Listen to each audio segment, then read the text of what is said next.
Alrighty, welcome back to another episode of Lookout Podcast. I'm joined with Rene for part 3 of the Rene series. Episode 3. Yeah, how we doing, Rene? I'm doing good. How about yourself? Oh, doing great, man. Great to have you. So glad to have you back. Yeah, it's fun. Good, beautiful day out today. Oh, it is gorgeous, man. I mean, first week of spring, I guess, kind of, right? Yeah. Pretty nice. Yeah. And then we left off right after Hot Shot experience, right? Yeah, 95 was, 95 was the last season. And the next year I went back to Sula, which is where I started. I'd worked at Sula from 76 through 84, and then traveled a little with the Hot Shot crew that year, and then was on the crew in 85 through 95, and then went back to Sula, as it turned out, for 3 seasons. So 96 was the first season back, and it was kind of cool because Bill Burhop was, like the head guy on the fire crew at that point in time, and he'd been a buddy since way back. Oh, really? He used to travel with the Hot Shot crew actually before I was ever on it and stuff. So it was good to have him in charge out there. And Walt Smith, who'd been a jumper forever and was one of all of our mentors and stuff. Walt was the FMO there then. Oh, awesome.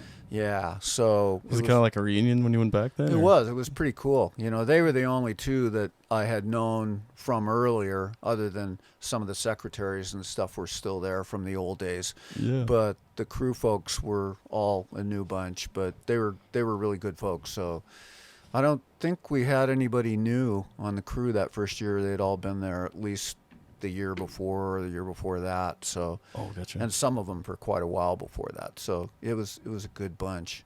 Yeah. Yeah. So the cool thing about that era when I went back was 96, and we might as well talk a little bit about Air Patrol now. Yeah. 96 was the first season that I got to start doing Air Patrol flights. 96?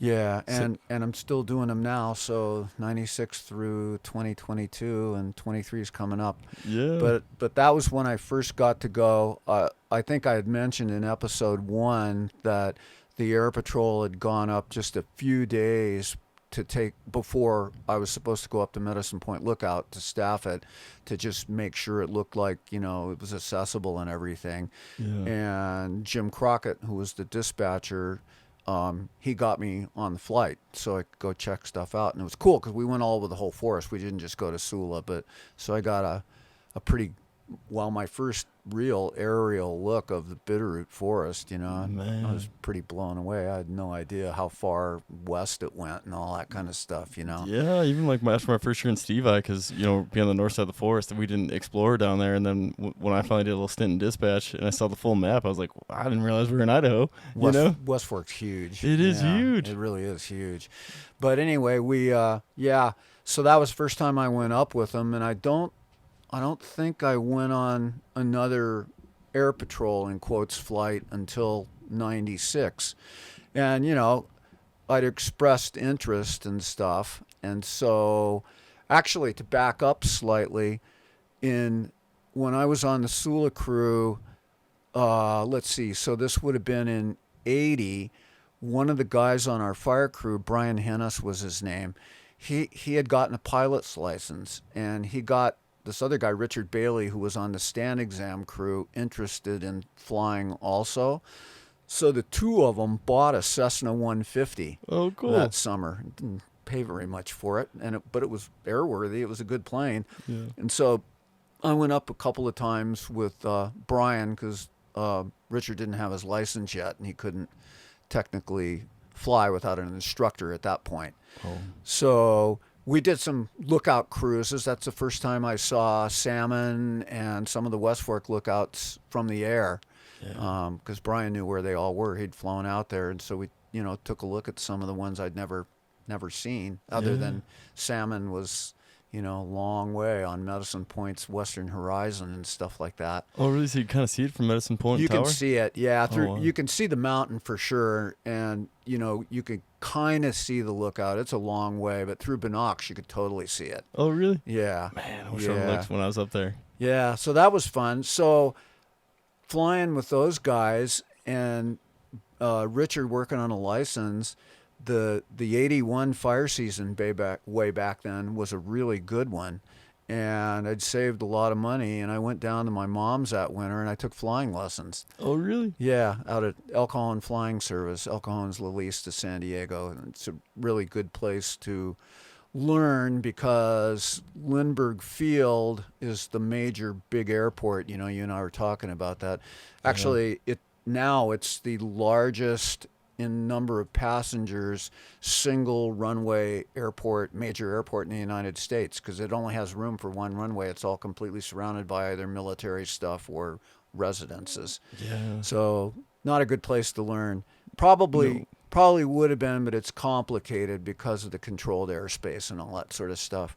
Yeah. And El Cajon Flying Service was more casual. I mean, you still had to be careful where you flew, but you know, it's not as big and bustly as the huge airport and stuff. Yeah. So that winter I took flying lessons, and I didn't know what I was going to do with it for sure. I kind of thought it'd be cool to fly for the Forest Service, you know. Yeah. But it ended up that I just was having too much fun on the ground and stuff, and I just, you know, didn't figure I'd ever get enough hours to ever be able to do anything for the Forest Service. Oh, gotcha. Yeah. But it was a great place to learn.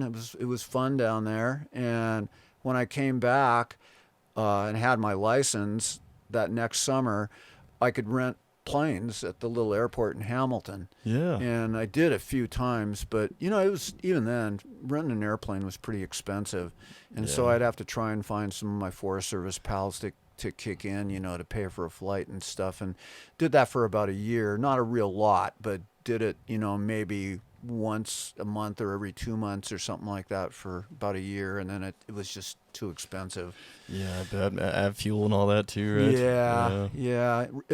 Relatively speaking, I mean, avgas was still more than anything else, but you know, it was just too much money. Yeah. But it was fun. I'm glad I did it, and I learned a lot of stuff about flying, and and I expressed interest. I don't remember how it came up that they might need somebody to help fly, because for years and years, Mick DeZell, who was the Forest FMO here on the Bitteroot for a really long time, he was a local Bitteroot kid and started working for the Forest Service, I think, as soon as he got back from Korea in like 1952 or 53. Oh, geez. Yeah, just as a temporary trail guy and stuff, and then worked his way up and did tons of fire stuff and became the Forest FMO. Dang. Yeah, and so he used to do a lot of the air patrol flights. I remember in those early years when we'd go on fires, 9 times out of 10, he'd be the one that was the observer. Oh, wow. And he was phenomenal. I don't know how he did it, but he could tell townships and ranges and sections and stuff without hardly even looking at the map. And I have no idea how he did it. Really? So, like, he could just be looking at a section of the earth. He knew where stuff was, or he'd just glance at a map and he basically knew where it was. That's pretty good. It was crazy. Yeah. It was crazy. But yeah, he guided us into a number of fires, you know, and we'd be out on smoke chaser fires and stuff like that. Yeah. Yeah. But anyway. That's handy to have a guy like that, you know? Yeah, he was really good. Anyway, he was Forest FMO still, but he didn't fly that much anymore, and I had expressed interest in being an observer, and so that 96 season, I didn't go on very many flights, just a few actually, but got my foot in the door, you know, and made sure that everybody knew before the next season that I want to do that again, you know, if I can. I'd love to do it. Throw your name in the hat, yeah. Yeah. So I think there was maybe only 1, maybe 2 years from 96 through this last year that I didn't get to go on any flights at all. Oh, really? Yeah. That's really good. Yeah. No, it was really good. And so on the 4th of July in 96, Marty Tesdall, who was the radio tech here back in those days, the two of us got to go on a patrol flight. And we found a fire that was named the Old Warrior's Face Fire in West Fork. This is 96. Yeah. On the 4th of July. And there was another fire in Sweat Creek, which is across the Selway River. And the two of them became a complex. And they got big. They got really big. And burned almost all summer and stuff like that. So oh, man. Marty and I thought it was pretty cool that we we found that first fire. They were both fires that were allowed to burn. That's always been controversial to some extent with some people and stuff like that too. Yeah. And I know the West Fork crew had hiked up to look at Old Warrior's Face, which was just like a 10-minute walk off the road to Magruder. Oh, really? To get up to it, and checked it out, and they could have put it out really easily, but they weren't allowed to do that. And then a little later, it went nuts. Oh, and did it? so did the other one. Yeah. Yeah, because that's kind of what a lot of the controversy goes with letting a fire burn, is that if you can put it out, it's small, and low risk, versus big and high risk, And they burned, like I say, they burned until fall, and so. Man. Anyway, we found that, and there was a lot of stuff going on that year. Not really intense fire other than that, and it wasn't on our district, so we didn't have a lot happening. Oh, but we did a bunch of smoke chaser fires and did some fall burning and stuff like that. And then that next season in '98, basically the same. I got to do a few more flights that year, and so when I went back, I had gone to Hilltop Lookout once earlier. Back in '79 was the first time that I got to go up there with some folks on the crew. There's a big clear cut. You've been up there. Yeah. There's a big clear cut on the, I guess it'd be the north side of the ridge, I think. It's pretty grown in now, but back in those days, you could pretty much just cut through the old logging road there and just hike up to the top of it really easily. Now not so easy because those trees are big in there, but at that point in time the tree platform was totally climbable. I mean, it was still in pretty good shape. Oh, really? Did you climb up there? Yeah. Oh, cool. Yeah, I did. Yeah, I used the tree limbs because the ladder was I mean, what was left, it was not safe. It was totally intact back in '79. So that's cool. Yeah, and the platform was in really good shape too. Yeah. So we climbed up there and looked around and stuff, and that's Crockett cool. had told me that there was a cabin up there that he knew about, and the lookout actually lived in this small cabin, which was pretty close to where the tree was, the big Doug fir. Yeah. And actually, we found a picture in the files at Sula that said that it was the Hilltop cabin. But what's weird about it is the cabin doesn't have any trees around it at all. And I know there had to have been trees there, at that time, other than just the big lookout tree. That's what I was thinking. Yeah. I'm trying to remember, because as far as I can remember, there's a few trees around there that look the same age or similar to and it was kind of baffling, where it was. And so I hiked up there again in '97 and took some people from the crew up there. And then I hiked up there. I hadn't been up there for a long time, and I hiked up just maybe 3 or 4 summers ago. Oh, yeah. I went out there on my own and just, hiked up there and hung out for a little while and everything. And I found the footprint. I found the old outhouse, and I found on not the Tolan side of the ridge, but the opposite side, I found a footprint of what might have been a little building. And I thought, oh, this is probably where the cabin was. But no, it can't be, because unless that photo was labeled incorrectly or something, there were no trees visible at all in the photo. Yeah. So then I got to thinking that maybe the cabin was up on the exposed ridge top, just a little bit where your fire kind of came up this last year. Yeah. That maybe it was out there. But that seemed like a kind of a stupid place to have built a cabin, because it would have been right in the wind flow and everything like that. So, that's what I was going to say. So I'm not really sure. I wonder, because I think I found the same footprint as you, not too far from the tree, and that where that footprint is makes way more sense. Did you see that? Yeah, I took a picture of it because I found the corner, of it. Yeah. I was like, these lines are way too straight to be here, just naturally. So I don't know for sure if that was that particular cabin or not, but it definitely would have had trees visible in the photo, if it had been there, because it looked like a bald hill. Yeah. So I don't know. I wonder. Yeah, that's strange. Yeah. Maybe someone got confused with Sula back in the day or something. Yeah, but anyway, that was cool, and I I had hiked out before I went to the Hot Shot crew to Hilltop. I might have mentioned that before, because Hilltop had been a tree with a ladder and a platform in it too. Yeah. A big Doug fir. And back in those days, there was when I hiked up there, that was probably in '79 also. Wait, which one when you hiked up to Hilltop, you said, or? TP Point. Oh, Excuse TP Point. me. Oh, I'm gotcha. sorry. I meant TP Point. Yeah, no worries. Talking about the same one twice. Yeah, I was like, wait a minute. Yeah. No, TP Point was also a tree lookout. Oh, gotcha. And, it was amongst huge old growth Doug fir. It was beautiful hiking up there because the road didn't go all the way up to it. Oh. And, but it was in really sad shape. I mean, I didn't even try to climb it or anything like that. Oh. But it was cool that it was out there. And, there's old maps that show the phone line that went up to it and stuff from down on the East Fork Road and tied into the guard cabin up there and all that stuff. Oh, really? All the way down to the East Fork cabin, huh? Yeah. That's a cruise, huh? Yeah. Man. Yeah. So, and then the phone line from Hilltop came bailing off down into the basin there through the Whetstone Ranch, actually. Oh, really? And teed into that same line that went back to Sula. Oh, cool. And then on to Darby and God knows where all, know. And back then they could make the call, the phone line would go all the way to the tower platform, so they could make a call from the platform and not have to come down?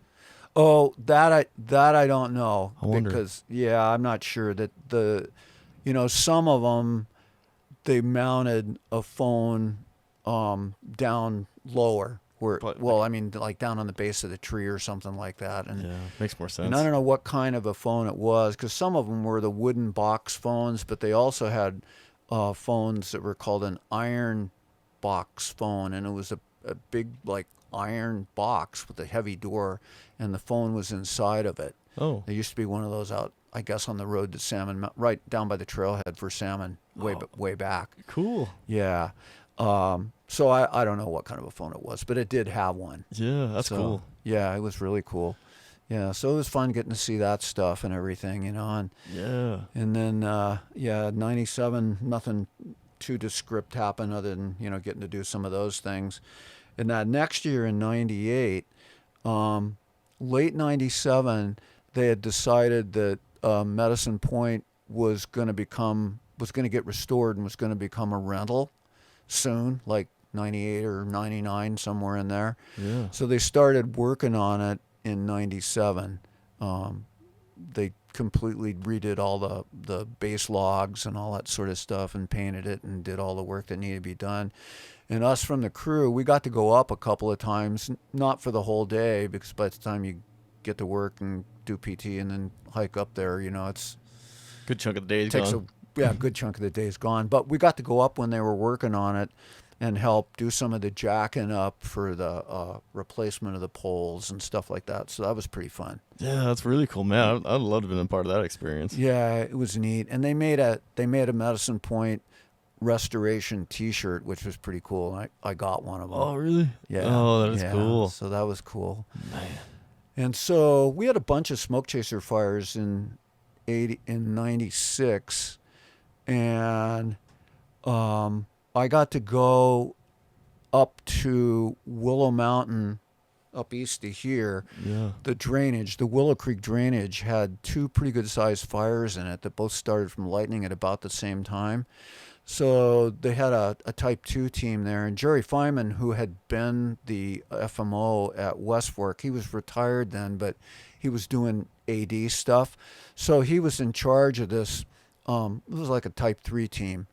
And so I got to go up there, and I was already strike team leader qualified and stuff like that, and division trainee. Yeah. But I got to go up to it and spend maybe about a week with him, and he let me do some minor ops kind of stuff, Yeah, cool. which was pretty cool. It was a lot of fun. Yeah, get some experience. Yeah, good experience. Yeah. And we had a trapper crew and a couple other crews up there, and there were folks that I knew from the different districts that got to come up as squad boss trainees and all that sort of thing. So that was a pretty neat experience. Yeah, that's really cool. Yeah, getting involved with all of that. But to get back to the air patrol stuff, so I was able to keep doing it. So as far as air patrol goes, there's a little bit of history there, and I brought something to show. Oh, cool. So back in those days, you couldn't, in an air patrol plane, you couldn't, because they were Cessnas. Oh. Over the years, I flew in probably 5 different Cessnas of 3 or 4 different models. But back in those early years, 6-7 X-ray was the primary plane, and Western Montana Aviation had the contract. They were out of the Stevensville Airport. Oh. A guy named Delbert was the one that owned it. And, Gotcha. Yeah, and they flew us for a lot of years.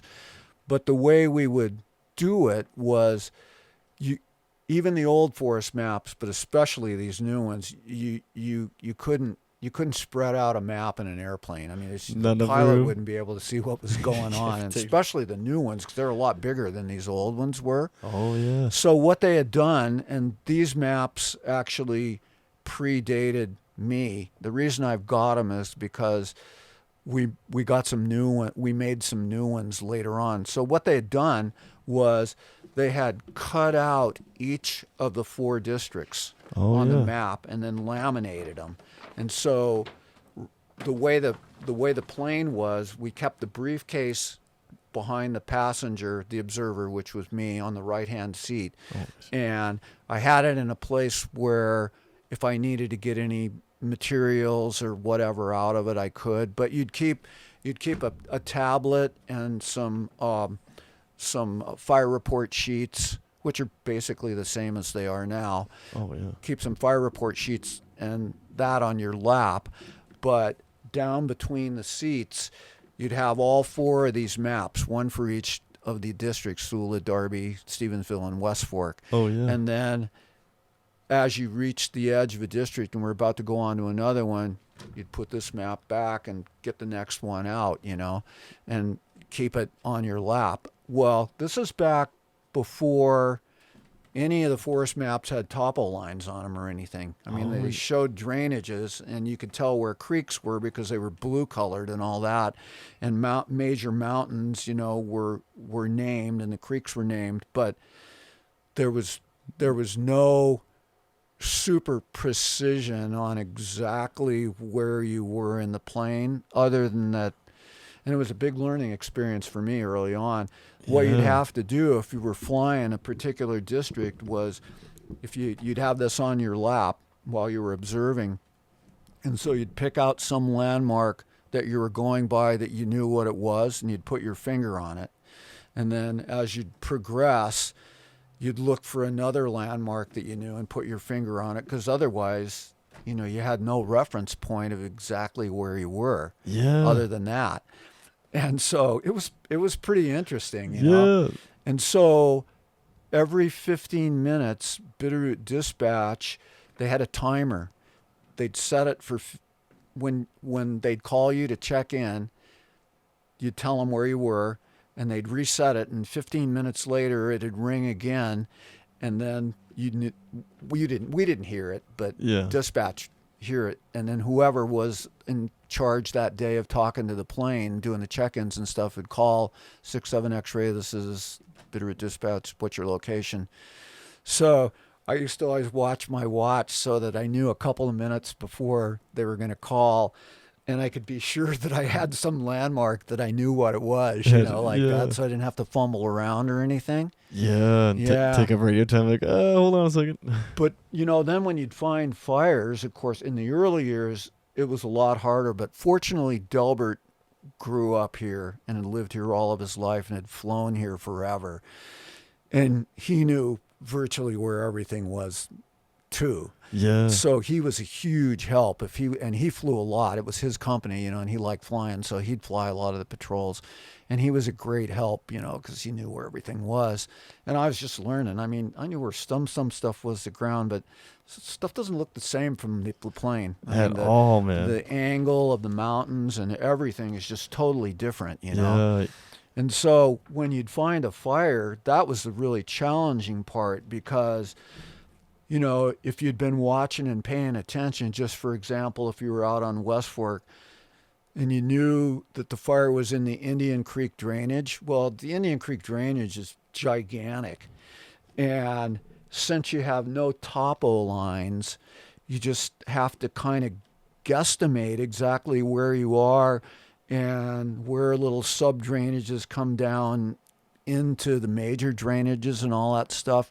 Yeah. So, we got pretty good at the townships and range and the section, but the quarter sections and stuff were, unless the fire was right next to a super known object like a lake or a particular mountaintop or some reference point on the ground, the quarter section and the quarter was really hard. In the southwest, the southeast, and all that stuff. Yeah, but it got us in the ballpark, so it worked, and that's pretty much. These are the maps we used all along. Man, that's awesome. And then we made a new set in 2003. We had the new forest map, but we didn't. We carried it, but we didn't use it because they were huge. The parts were just. The scale was somewhat different, and they were just too big. Yeah, I could see that. But by then I knew where a lot of stuff was. Not everything, but a lot of stuff. But the cool part, as far as making it way more efficient, was when finally the forests had computers and iPads came out and stuff like that. And the forest got a dedicated iPad that we used in Air Patrol, and we still use it. I think this is the second one, and I think they're about due to probably upgrade it now. Yeah. But that was really cool because the forest map was on the iPad, the Avenza map, and all the topo lines and all that stuff were there, and the cell signals have been really good. The iPad, would get them from all over because we were up at elevation and stuff like that, so we very seldom had anything give out, Yeah. But we always, and to this very day, we still carry the paper maps regardless, because if for some reason the iPad goes out, you need redundancies, right? Yeah. But most of us take our phones and stuff with true. us too. Yeah. And I and a lot of other people, I've got the Avenza map on my phone, and generally if you lose a signal in one, you don't lose the signal on the other one. So I've used the phone a couple of times as a backup. Yeah. But the cool part of that is, the Avenza map. So you turn on the iPad before you go on a flight nowadays, And so when you're in the plane, getting ready to taxi for takeoff, it's turned on, you check it, and the airplane is represented by a little blue circle. Yeah. You can change the color, but we just use the blue circle, and so you can see it sitting on the runway on the map on the Avenza map. Because you can do your fingers like you do on a phone and everything, and move the view in and out. Yeah, zoom in, zoom out. Yeah. Yeah. So when you're flying, wherever that blue dot is pretty much exactly where the plane is over the terrain. Yeah, they're really accurate these days. They're really good. Yeah. And that's made the hugest difference, because you can just follow it. You don't have to keep your finger on it, because you can just see it. Yeah. And you actually spend more time concentrating on drainages and trying to see fires and stuff like that, because you don't have to, like with these, make sure you know exactly where you're at, and everything. Yeah. So that's been pretty cool. And the cool part about too with that Avenza map is that, when you spot a fire, you have the pilot fly in a straight line over the fire, and usually always from their side, because I want them to see that we're centered over the fire. And then they will just relay to me, okay, when I'm right on top of the fire, as I'm approaching it, I'll give you a 3, 2, 1 now. And when they do that, I can punch the little button thing on the iPad, and it drops a pin where the fire is. So instantly, you can look on the map, and you can see the township range section, and you can figure the quarter section really easily. Plus, down at the bottom of the iPad, it's got the lat long. Oh, yeah. So you can call. What we do is called nowadays. We never used lat longs because we didn't have GPS stuff way back. Yeah. And so now we just call Hamilton Air Patrol with a smoke report, usually before you call it in, there's a few minutes because you get the size up report out and fill in the major stuff before, 5 minutes of doing that's not going to make a difference on most of the fires anyway, especially smoke chaser fires, but nothing takes off like immediately. Yeah. So you got a little time so that when you call Hamilton in, you've already looked on the map and seen if the fire is near some road access or next to a trail. And that way, when you give the information, you call in and you tell them we've got a smoke report, and they tell you when they're ready, and you say, okay, I've got a smoke, and it's in the medicine tree drainage. I'm just making it up now. Yeah. It's in the medicine tree drainage. The lat long is blah blah blah blah blah, which my conversion is township blah blah blah range section quarter section, and then you give them what you feel the size of it is, Yeah, it's spread potential, all that too. Yeah, 1/10 of an acre or less, or bigger. Or sometimes they're bigger if they've been burning in a place where a lookout couldn't see them. Yeah. And you give them all that information you have, and then ask dispatch if they have any other needs, if there's anything else before you leave that area that they want to know. And once in a while they will. They'll have, could you take a look at that, fly over that road, that approach road, and see if it looks like it's usable? Well, it's hard to know sometimes if they're usable, because some of the roads, that are out there over the forest, you can see them there, but some of them are decommissioned or have Kelly humps on them and stuff like that. And usually, sometimes you can see that stuff, but sometimes if the road goes through trees and stuff, you can't, So that's when dispatch gets on the phone and talks to the district, to the FMO or whatever, and they usually have a better map that shows commissioned and decommissioned roads and stuff like that, and they can tell, the firefighters that are going to go out there Best access and stuff. Yeah, what the best access they think is going to be. Yeah. Sometimes from us we can tell them because it's really obvious where it is.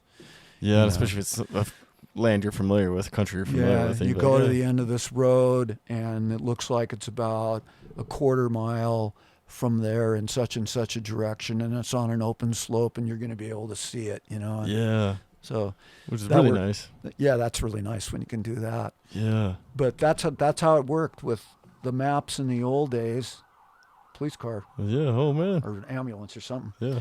That's how it worked, and these are what we used in the old days. And like I said, we still keep the. Actually, I think the newer version of these are still in there because we never did cut out the new forest map that's got the topo lines and stuff because they're still kind of too big. Gotcha, Yeah. But there's tight quarters in there for sure. I mean, to pull out any kind of map, it's elbows to elbows. Yeah. I've been lucky over the years that I never, knock on wood, and I haven't yet. I never get air sick, and so I don't have any problem. Not once. Sometimes I have to have the plane circle a fire a number of times because there'll be certain information that dispatch is probably going to need, especially if it's a wilderness fire, more information on what drainages lead into where it is and if it looks like there's a trail in them and stuff like that. And so, I mean, I can pretty easily look out the window while the plane's banked and look back to the map and look back and write something down and look back. And sometimes if I'm writing, I lose track of exactly where the fire is, but the pilot knows exactly where the fire is because that's their job too, is to help you with that. So, I kind of lost where it is. And he goes, you're going to see it in just a second here at your 1 o'clock low or whatever, Yeah. Yeah. So it's a team thing, and when we're flying the forest and we've had lightning, dispatch the next morning, usually nowadays anyway, has the lightning map that shows, the general area where strikes and stuff were. Yeah. And sometimes those maps, if there's been a lot of strikes, I mean, there's just like, you've seen them, they're just like cluttered. Yeah, clusters and clouds of lightning. Yeah. You're like, dang. So I don't really usually worry about that too much. Other than that, you can pull it in far enough, you can tell what part of the forest and what drainages are involved, and then you know that for sure you're going to fly those places, and that if there are a lot of strikes, you're going to be looking everywhere, you know, to try and find stuff. Yeah. And a lot of times the DO will request, right? Like after a big storm, like, well, we request air patrol for tomorrow, and then that's when they call you, right? They'll request a flight, and they call dispatch, and then dispatch usually talks to the aviation officer, like Tyler now, if he's around. Yeah. And then he calls me or whoever and goes, "Hey, you want to fly today?" Yeah. What time? That's cool. Yeah, and then you come in far enough ahead to... Yeah, so you could be out doing kind of whatever around your house or whatever. All of a sudden it's like, all right, ready to roll. It's happened a lot. Yeah, that's pretty cool, though. It is pretty cool. It keeps life exciting, you know? Like, oh, yeah, sure, I'll take a flight. We used to have to come into dispatch, but now you can just go to Helitac. And nowadays, because of computers and stuff, dispatch will send any information on fires that popped up since the day before. They'll send you all that information in an email, attached to an email to the iPad. And so I always plan on getting there, whether there's been fires reported or not. If we're going to fly, let's say at 11 a.m. or 1300 or whatever it is, I usually get there at least an hour earlier, and sometimes more if there's been a lot of lightning activity, because they'll give me this huge list of all these fires that the lookouts have turned in and stuff like that. Yeah. And if I have time, I can go ahead and enter those fires on the iPad and drop a pin with the name on there. And that way I can kind of game plan what route the plane's going to fly. Sometimes they leave it up to me. Sometimes we do the standard pattern where you leave Hamilton and go north on the east side, cross over to the west at the north end of the forest, come back down to like Lake Como, cut across Darby, do Sula. From Sula, go on to West Fork, do all of West Fork, and then come back. That's kind of the standard pattern, but you know, it changes depending on where the fires have been. If fires are everywhere and nobody has a real priority, let's say that West Fork has something that they really need you to look at first. If they do, you'll know that. Oh. And then we'll just tell dispatch when we're in the plane ready to fly that because of West Fork's request, we're going to go out there first. Oh, gotcha. And then we're in commo with them all the time. So, I mean, they can see where we are because they have us on the flight following now, too. Yeah. So you don't need that timer anymore to tell them where you are. Oh, yeah. Good and they're super helpful, too, because they have the flight program stuff that can see other aircraft that have transponders and stuff like that. Yeah. They can tell if there's another aircraft. And I've had them call any number of times to tell us that we're showing a plane coming from the southwest off the Salmon that looks like it's on the same track as you, but its elevation is, you know, like 15,000 feet, and we're at 9,000 or something like that. Yeah. So, you know, it's kind of good that they can do that. Yeah, it's really nice, man. It looked weird on the tracking because if you didn't know the elevations, because, you know, going right over the top of each other. Yeah, you know? and most of the pilots now have their own flight program. Oh. And a lot of those are really, really good. I mean, they can see radar weather stuff, you know. Oh, awesome. And they can also see more aircraft. I know pilot Kurt Klein, summer before last when we were flying, he goes, "Oh, there's an aircraft that looks like it's heading right toward us. It's 5 miles out. But don't worry, it's at 40,000 feet." Yeah. It's a jetliner. Yeah. It's a jetliner. I mean, all that kind of stuff will show up and everything. Oh, cool. Yeah. So it's I would say I've never felt uncomfortable. I feel relatively safe, with what dispatch can see. And the lookouts are really cool too. You know, when we do lookout training every year, we talk to folks, even if they've been around for 25, 30 plus years, that's the kind of stuff that Air Patrol needs to know. If you see a plane flying over your lookout or from your lookout, if you can tell what elevation your guesstimate is that it is and what its heading is. And they hear us because they monitor the frequency that we use to talk to dispatch and to them. Yeah. They know, they have kind of an idea of where we are the whole time anyway. And so when we're about to come on to their part of the forest, they'll call and say, hey, I've got a single engine aircraft with a red tail that is at approximately such and such elevation from my location, and where they think it is and what direction. Yeah. And so then if we're anywhere near that vicinity, then we can keep an eye out for stuff too. Oh, yeah, that's handy. More safety for sure. You know? Yeah.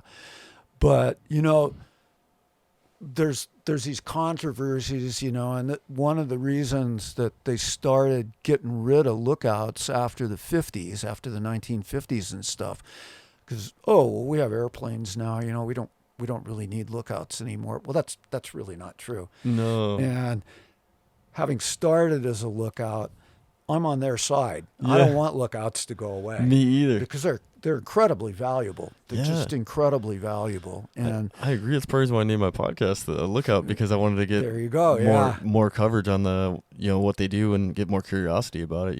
Yeah, and the thing is that the two platforms, the Lookout and the plane, really are a team. I mean, because I started as a lookout, I just look upon myself when I'm in the plane as an aerial lookout. Yeah. Doing the same job. They're a fixed position. So in a lot of respects, a fire can pop up after we're gone, because anything that's within any of those lookouts seen area, they're pretty good. They don't miss stuff very often, ever. Yeah. They might miss something right after it starts because it's in the clouds, but when those clouds go away, they got it. Yeah, absolutely. They got it. That's what they do. That's what they love, Yeah. They're really good at finding stuff.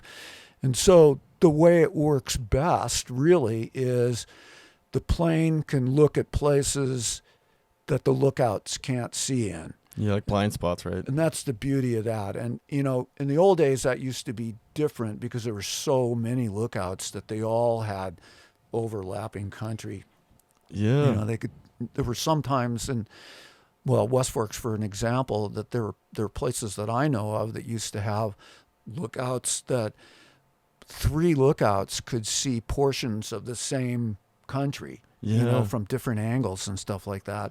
And that's when they would use the alidade to get the azimuth and where these crossed. And sometimes the location would cross from 3 different lookouts, and the dispatcher at West Fork or wherever would be like, that's exactly where the fire is, because all 3 of them, these three azimuth lines cross at the same exact point. Yeah, like triangulate right pretty there. Cool. That's really cool. Yeah, I talked to Tanner last year. Him and Deer Mountain, Ellie. Him and Ellie got to do a fire like that where they both able to cross and compare notes on it, and just nailed it, like you said. And he's pretty pumped because, like you said, it's more of an old school way of finding fires. It's perfect, though. I mean, it works. It's the same thing on the map that the plane would see, except that they've plotted it from the ground, Yeah, and so it works best that the plane can see stuff that the lookouts are not able to visually see. And one of the important areas, and we go there a lot, is when we have a lot of lighting in the big mountains on the west side here. Yeah. Those steep drainages. Willow and Ellie and St. Mary's can see some stuff, but they don't very often see stuff that's way up these big west side canyons because, as you know, most of these canyons, they run west from the valley floor, but it's interesting that so many of the big canyons on the west side, they take a turn to the south at their heads. Oh, really? Yeah. If you look on a Bitteroot map, you can see that. They curve, most of them, and it's always a big curve to the left from the main drainage. You have to look. And there are places where the heads of 2 or 3 of those big canyons will be almost the same block of granite, at the back end there. Oh, really? Where they start. Yeah, it's really interesting. Yeah. But if we get a report that there's been a lot of lightning up there, usually Ellie or Tanner on Willow or St. Mary's, depending on, what they can see, they'll tell us that we saw lightning that dropped, it looked like into the head of Bear Creek or someplace, Yeah. But nobody can see in there. So we go up there, and there have been times where we spent an hour just on the Bitteroot face, starting at whichever end, just flying the drainages up and down and looking. Yeah. Sometimes we find stuff, sometimes we don't, But the pilot's a big part of it too, because I'll tell the pilot, okay, let's fly down the center of the drainage above it, and I'll look at all the stuff on the right-hand side, and you tell me if you see anything on the other side. And then when we get to the top and shift our position a little bit and come back, it's the same thing in reverse. I'll look on that side, and the pilot will look on the side that I looked at originally. Oh, nice. So you have two sets of eyes. So we help one another that way, And the pilot sometimes will see something before I do. Oh, really? Yeah, or I'll just happen to catch a little smoke out of the corner of my eye and go, hey, look over there. Look at 1 o'clock low up there on that shelf. Oh, by God, there's a fire there, Yeah, sometimes you get like a wisp, and like being able to pick up that wisp sometimes is important. just a little wisp, Yeah. Yep. And then, the lookouts and I, all these folks are personal friends of mine. I mean, we've worked together for years, especially the West Fork lookouts, because I went out there in 2001, and Mark and Rep Moak and Christy and Jim came about 2 years later, but Bearco Mark came at the same time as the Moaks did in 97, so before I was working out there. Oh, wow. And so they and I have been friends all these years, personal friends as well as work colleagues, so to speak, and all that stuff, Were the Moaks out at Spot in 97? No, they started at Hell's Half. Oh, Hell's Half. Yeah, they were at Hell's Half until the end of 2016, and then they went to Spot after that. Oh, gotcha. Yeah, but Mark's been at Bearcon all those years, man, 97 till now. Yeah. Yeah, and Christy and Jim have been on Lookout Mountain since I think 2003. Oh, really? Yeah. 20-year run. Yeah. Well, it's come this year. Then, of course, the salmon folks are volunteers, but there's folks on that volunteer group like William Boggs, who he and his wife Deidre first staffed salmon when it was a paid lookout in 1971. Really? Yeah. Wow. That's a long run. That's cool. So they know that country. And he knows that country. He and Deidre aren't married anymore, but he still is part of the volunteer group. William is one of the co-leaders. Yeah. He knows where everything is out there. Oh, I bet. And some of the other folks on the salmon volunteer group, Linda Ambling and some others, were West Fork lookouts back in the early 1980s. And they know all that country inside out too. Yeah, I bet. That's so cool, man. So what we do when I go on each district, I'll call the lookout from the air, even if I've gotten information from dispatch on fires. I'll call, say, Tanner, because he's one of the first ones that I'll go by. Yeah. Usually we fly for elevation between Deer Mountain and Willow, and I'll check in with both of them and go, okay, we're climbing for altitude and we're going to go north on the east side. So, Ellie, do you have anything that I'm going to probably fly over in Skalkaho that you want me to look at now before I go? And sometimes she will, and sometimes she said, no, you can just wait till you come back down. Oh, nice. And then we'll figure out where you're going to cross. I'll call Tanner, and he'll tell me if he's got any stuff he wants to look at, because he's got blind spots too back in that country, back Burton Fort country. Yeah. He can't see down into that big drainage. He can see little pieces of the higher part, but he can't see down into the bottom. So that's a major spot that if they've had lightning, that Willow wants us to look, is fly that Burnt Fork drainage. And Gold Creek and all that. Gold Creek and all that stuff that's hidden back up in there. Yeah, because it kind of hooks underneath him, Mm-hmm. It does. Yeah. Yeah. So same with St. Mary's, and then, of course, all the West Fork lookouts in Sula are all the same, too, as to how I'll call them and check in with them. Yeah. And they'll go, I can see, such and such, but how about taking a look down low? I had lightning toward the Highway 93 direction to the west of Sula Peak, let's say, and I can't see down there. Could you look around in there? And they're like, yep, sure, we'll do it, Yeah, take a quick check. Same with all of them. They all have us do that. So we concentrate on what they tell us where they had lightning. That's their blind spots. Yeah. Yeah. That's awesome. Because if it's visible, if it's in a place where they can see, they're probably going to find it. Yeah, we got really good lookouts. They're really good. Yeah, they're super good, experienced folks. I mean, they know their craft. Yeah, absolutely. I mean, even tell me check in the morning if they call in or something, and we talk on the phone like the morning weather, and then they'll talk about what they've experienced and stuff, and it's pretty cool to hear. Yeah, so their value is gigantic. The value of the plane's gigantic too. Yeah, but absolutely. The two work. We don't try and scoop one another. I mean, that's, I'm one of them, and they know that. We've all done lookout training and done stuff together for years, Yeah. And it's I'm there to help you guys and look for the stuff that you tell me you want me to concentrate on, Yeah. Yeah. That's what makes the team so powerful, is because you guys don't know each other, and you're helping each other out instead of, like you said, trying to dig at each other and, No, there's none of that really. Yeah. I know they from time to time, because when I've been on salmon as a volunteer, there's a couple of times that when I knew the plane was coming, I'd take an extra sharp look at some place, and every once in a while I'd find a smoke, before the plane got there. Oh, really? Oh, wow. Yeah. Yeah. Get your game on that day. But it seemed a lot of it's true. The places they can't see, that's where the plane's valuable, because over the years I've found a lot of fires in places that they can't see. Yeah. Oh, the door shut. Oh, yeah, must have been. What it was. Yeah, I don't know. That's weird. Yeah. Yeah. So we help one another that way.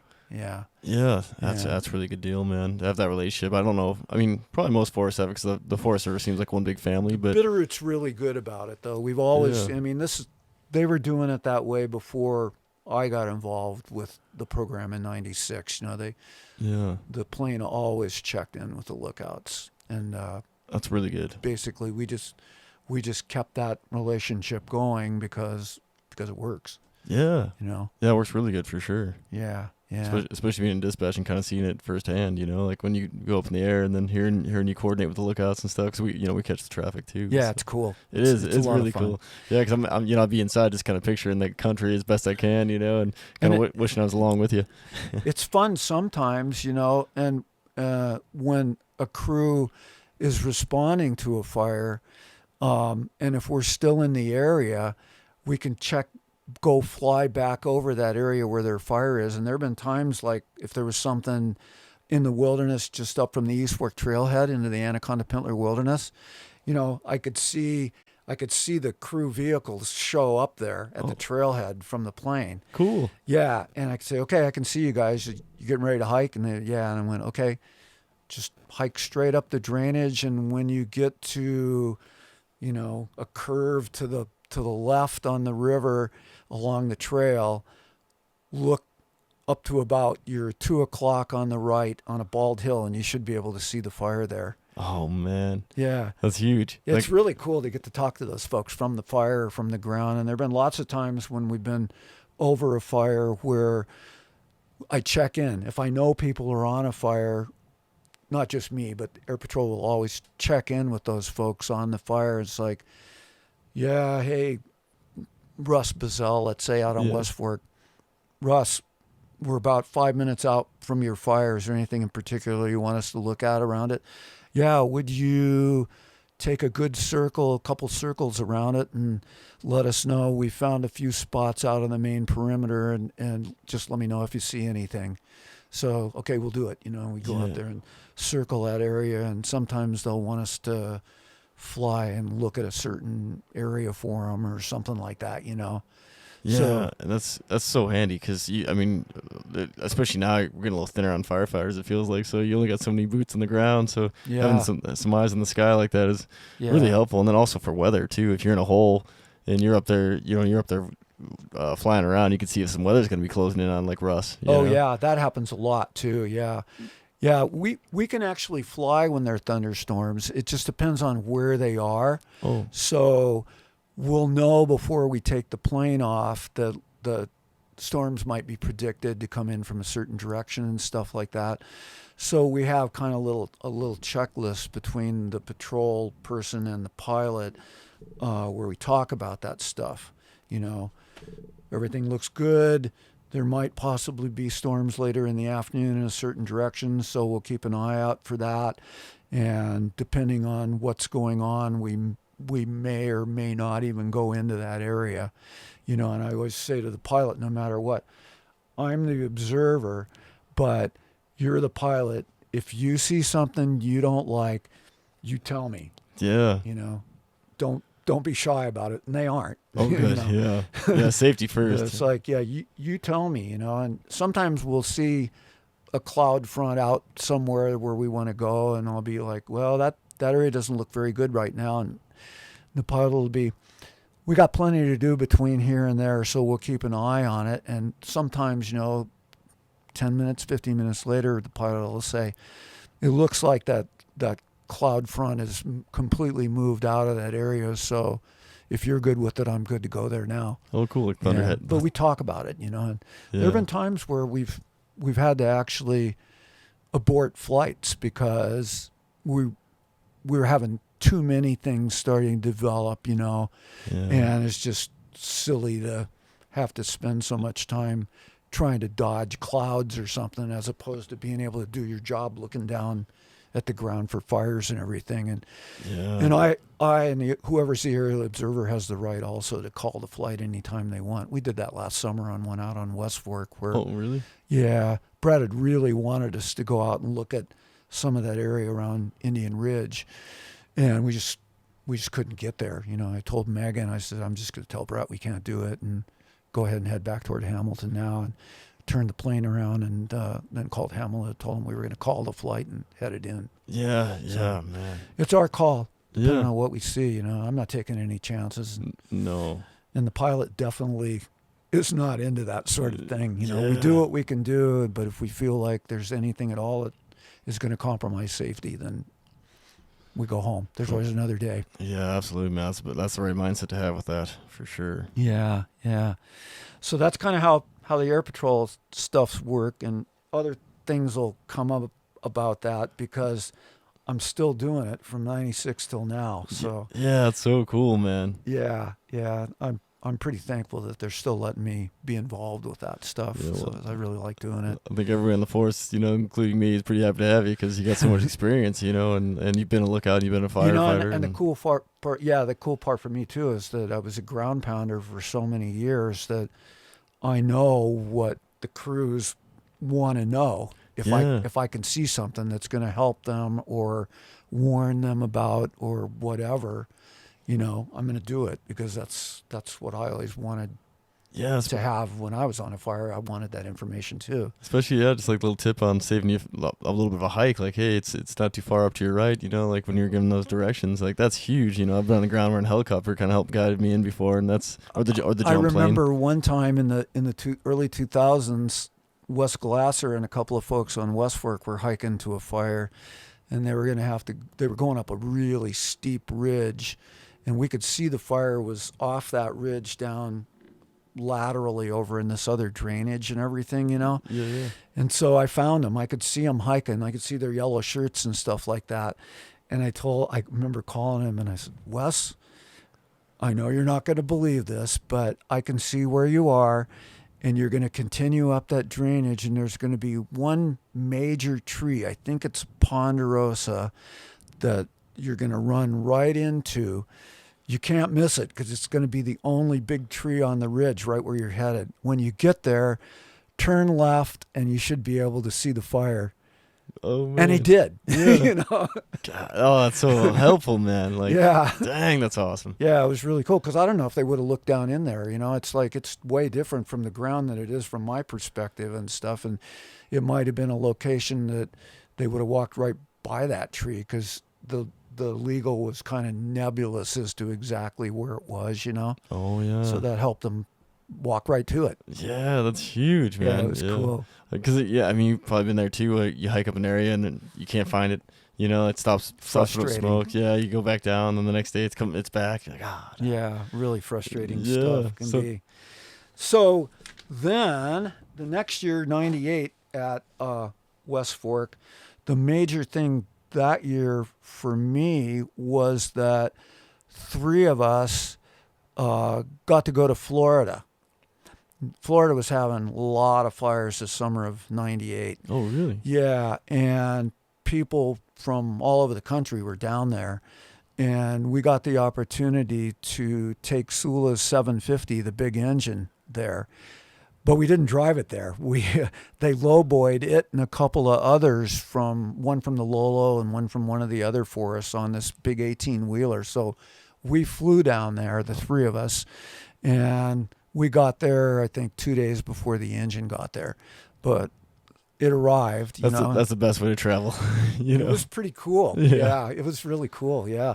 And I don't remember what we did. We just mainly staged in this big camp for those first couple of days while we were waiting for the engine to get there. And then when it did, we had it at our disposal and we used it. We were back there 2 weeks, 2.5 weeks, something like that. And yeah, it was pretty interesting. Big swamp fires, or? They were, some of them were. Yeah, it wasn't Everglades. It wasn't right in that neck of the woods. It was up further north in Florida. Oh, gotcha. Yeah, but some of it was swampy and some of it wasn't. Florida's real famous for a lot of that country. If you're not in Everglades National Park or someplace like that, there's roads everywhere, Yeah.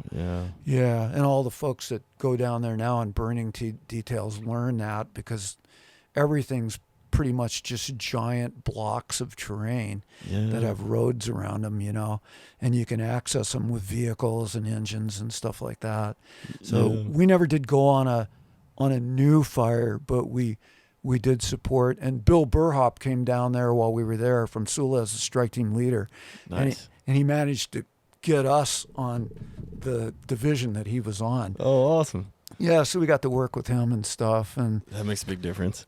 Joni, who was on our crew that year at Sula, she's the only person I know that's got to cut down a coconut palm with a chainsaw. Yeah. Same, man. I don't think I've met anybody who has. I've got a picture of her standing on the stump afterwards. Oh, really? Yeah, that's pretty cool. It's pretty unique, at least for those of us from out here. We don't get that opportunity hardly ever. No, ever. I don't know anybody who's done it, Yeah. So that was pretty cool. Really cool. And so then it moved on, at the end of that season. And when I went back to Sula those 3 years, there weren't a lot of occasions, but every once in a while, if the lookout had a day off or something, I'd get to go up to Sula Peak and spend the day. Oh, cool. So that was kind of cool. Yeah. Yeah, just kind of get my hand back into it for the day and stuff like that. Yeah. Because I'd done it before. So that was cool. That was really cool. Yeah. And then in 99, I went here to Hamilton to dispatch for the summer. Oh, really? Yeah. Yeah. And where was the dispatch center then? It was here, but it was across the hall there where the food area is now. Oh, yeah. That's where it was then. Oh, gotcha. Yeah, it was a much smaller room than the one you guys have now. Yeah. Yeah, I know exactly where you're talking. That's where it was, yeah. And, that was interesting because that was the first time I'd been inside other than, we'd all kind of take turns. This was just a couple of years after Central Dispatch started. That kind of was a budding idea in 95 and 96, and I think 97 was probably about the first time that it went into full force because in all those years past, all the districts basically did their own dispatching. Yeah, like you were talking before about Crockett being there in Sula, right? Yeah, Crockett, they had a dispatcher. Each one had a dispatcher, and Crockett was it at Sula. Yeah. And so all the other districts would listen on the radio frequencies, and if the lookouts on Sula, let's say, were reporting lightning strikes and stuff like that, I remember hearing this stuff. You'd get a call from Darby and West Fork's dispatchers on the radio, like, Darby, we've got 8 people available if you need them, and West Fork would call and say, we've got 14 available if you need them, and stuff like that. Yeah. And they'd all intertalk with one another about that. Cool. And so if you started picking up fires on your district and it looked like there was going to be needed more help than, let's say, the number of firemen we had at Sula available, the dispatchers just tell West Fork, let's say, yeah, send 6 of your people over here right now, Oh, cool. And that's how they do it. And basically, the only thing Hamilton really did was if fires looked like they were going to get big, the districts would let Hamilton know, and then Hamilton would order outside resources. Hot shot crews, more engines, more whatever from other places. Yeah. But the district basically just took care of it themselves.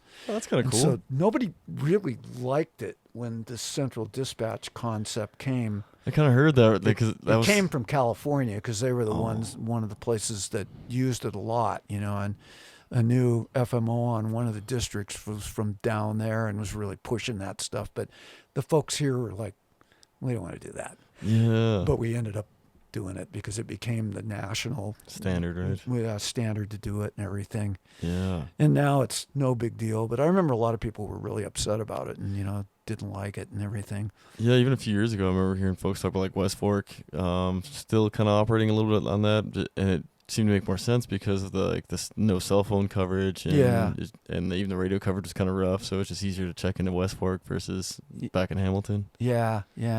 So it was a new deal for me being inside. I liked doing dispatch from a district office. And I liked talking to people from fires, when I reached the point where I could be a duty officer because I was a strike team leader, qualified in division and IC Type 3 and safety officer and stuff like that. I could spell whoever, Doug or whoever was the dispatcher, or was the FMO or AFMO. If they needed to take a day off or something, I could be the one that would be on the radio, stay in the office and be on the radio. Yeah. Which was cool. Yeah. I liked doing that, but I really didn't like it because being in Hamilton that year, and it was sort of my idea, but being in Hamilton that year, I discovered that being a dispatcher wasn't really what I wanted to do because, when I'd be talking to people out on the fires, What just happened? The old GoPro just died. Hold on 1 second. I'm pausing this sucker.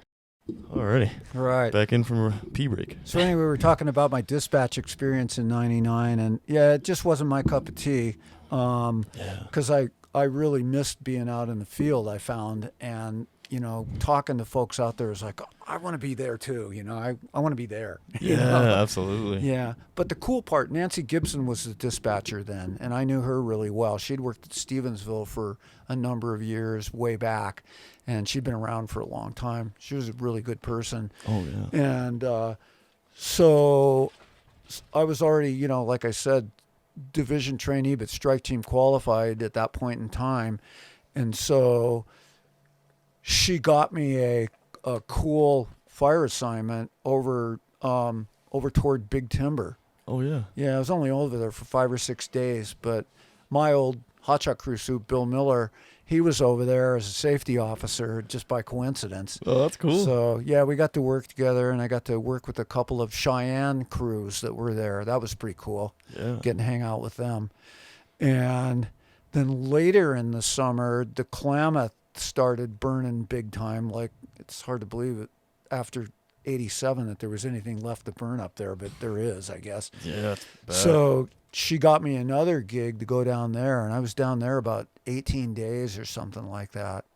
And that was really cool. I was on a division that was pretty much way out in the middle of nowhere with no roads or anything like that. And so I camped out with these crews and got resupplied by helicopters and stuff like that. And some beautiful country out there too, huh? Worked with some really good folks, and there were Type 1 teams were rotating in and out of those different fires every 2 or 3 weeks, and so the fire that I was on was really big, and so the part of it that was closest to where the base camp was, they didn't really need the base camp to be there anymore because the fire had progressed in quite a few miles in another direction. So the crew that I was a strike team leader for, it was a Latino crew. Cool folks. Yeah. They and I got selected to go to this location where the new camp was going to be set up, but the team wasn't supposed to show up until like the next day or something. So we went and we found it, but there really wasn't anything we could do because, we needed the logistics folks from the team to decide where they wanted to put the tents and all that stuff. Yeah. So this was really fun. So when we got there, we had passed this small market on the way there, about 20 minutes away from where the fire was. Mm-hmm. And we had stopped there Some folks wanted cigarettes or something. I don't remember. Yeah. But we got to the fire and to the campsite, and below it was this huge farm, tomatoes, like jillions of tomatoes and stuff. And so we decided to walk around and just kind of take a look at the area and see if we could get an idea where they might think they were going to put the camp. And one of the guys, the foreman down in the field, is like, hey, what's up? It's like, oh, we're going to have a big fire camp here and stuff. So we're just kind of taking a look around, and he goes, do you want any tomatoes? And I went, I don't know, maybe, you know. And he said the team might want some because they're going to have a catering service and stuff. And he said, no, we really appreciate you guys being here and stuff, and we'll give you anything they want. I mean, they had like acres and acres of tomato plants. Oh, wow. And they were starting to harvest them. So cool. So, we walked back up, and the foreman of the Latino crew was like, hey, so doesn't look like we have much to do the rest of this afternoon, right? And I went, no. And he goes, so we noticed that back at that store, they have a pretty good meat counter in there and stuff. And we would like to make homemade salsa and, tacos and stuff like that. Do you think if we took up a collection among ourselves that you could go back with us and we could get that stuff? And we did. Oh, cool. So that afternoon, evening, they made the most incredible Mexican feast. Oh my God, it was so good. Oh, I bet, man. Those little treats are so good on fire. They made their own salsa. They carry their own spices around with them when they're traveling and stuff like that, And so when it got time to eat, they said, now we made you some salsa that isn't as strong as ours just in case. And I went, no, I want to try yours, Yeah. Boy, it was really hot, but it was good. Oh, I bet. I'd need the wimpy stuff. Oh, that's God. smart, traveling all the spices. I know a lot of the jumpers that'll travel around with seasoning and stuff. They travel all over. They're a Type 2 crew, and so they travel all over for fires, but they always took their own spices, with them and stuff like that. Yeah, that's smart, man. So it was awesome. So we camped there. We spent the night there, and the next morning, we got a call that the team was at an in briefing, at the old site, and that a couple of people were on their way to where we were to start figuring out where they were going to put stuff. So Type 1 team. Yeah. So this vehicle shows up, and who gets out of it but Ruth Lewis, Brett's mom? Oh, no way. Yeah. Yeah. Yeah, she did logistics stuff. I know she did fire stuff. That's cool. Yeah, she worked here at the SO for a really long time. Really? Yeah. Man, so that's cool. And she knew me, so it's like, Ruth, Rene, and like, oh, this is great, And I said, yeah, we're here to help you guys start getting stuff set up. So we helped do that. Man, that was really cool. Yeah, it was really cool. Yeah, it was fun running into her and everything there too. Yeah, that's the hard thing about like getting out of fire is that it's like still, even though it's giant, it's still like feels like a small family. Still, lots of time we'd run into people that we knew. Absolutely, man. Especially me from the Hot Shot crew going all over the place. I mean, we'd run into people after that everywhere that had been on other crews, Lolo and wherever around here that were doing other stuff, and you'd run into these folks. It was really neat. Yeah, it makes it so cool, Yeah, it was the neatest thing. Yeah, so those were the two highlights for me of that year. And then 2000, I got to go do prevention on Stevensville. Big year, 2000. I didn't prevent much in 2000, I'll tell you. No one could. I don't think that was a rough year. Yeah, and the reason I got to go up there was because Bruce Blahnik was the prevention tech up there. And I think I mentioned Bruce before. He was on Bitteroot IR crew number 1 in 1963. Oh, really? So he'd been around for a long time. He started out at Magruder in 61 when he graduated from high school and worked out there while he was going to college. And was on the first and second Bitteroot IR crews, 63 and 64. Man, that's cool. Yeah. And Magruder was just a workstation? I think we covered this, but I can't remember. Which? Magruder was just a workstation at that point, or was it still a ranger district? When he started, it was a full-fledged ranger. It was the 5th Bitteroot district. Magruder was its own district out there in that Selway country. Man, I wish I could have seen that. I would have loved to work out there, man. And he was there, actually when William Boggs started in 71 on salmon, West Fork didn't absorb Magruder into the West Fork district until I think it was 70. 71, 2, 3, maybe 74, really? somewhere in there. Oh, wow. So Magruder was a full-fledged entity. Not that long ago. Up till then, yeah. They had a cookhouse and, all this cool stuff and everything. A little slice of There's heaven a lot of there historic, not a lot, but Westfork got some historic photos of what all the buildings, when all the buildings were there. Was a lot more stuff. Have you ever been there? Yeah, I've been there one time, a long time ago. Well, there was a lot more stuff back in the day than is there now. Yeah, I bet that bridge, even just the bridge going there is amazing. That little like rock bridge. The stone bridge. Stone bridge, yep. Yeah. It's my favorite bridge in the world. Yeah, I think mine too, and I've only been there once. It's pretty. It's a beauty, yeah. So anyway, Bruce had worked at Magruder and was on the first 2IR crews. And then when he graduated from college, he wanted to be a teacher, but he graduated from college and he joined the Marine Corps, and he became a Phantom jet pilot in Vietnam. Oh, whoa. Yeah, he did. Actually, Walt Smith is pretty sure that Bruce was there at about the time that the Phantoms were dropping napalm for them up by Quezon. So Bruce might have been one of those guys. And he did some flights accompanying bombers up to Haiphong in North Vietnam. Oh, wow. On bombing runs and stuff like that. Yeah. He was a really interesting guy. I bet he had some stories. But he'd been around, and he was had quals and was a good firefighter and overhead type guy. And so that season, Bruce Windhorst was the FMO up there in 2000. He'd started as a temporary at Westfork and worked his way up.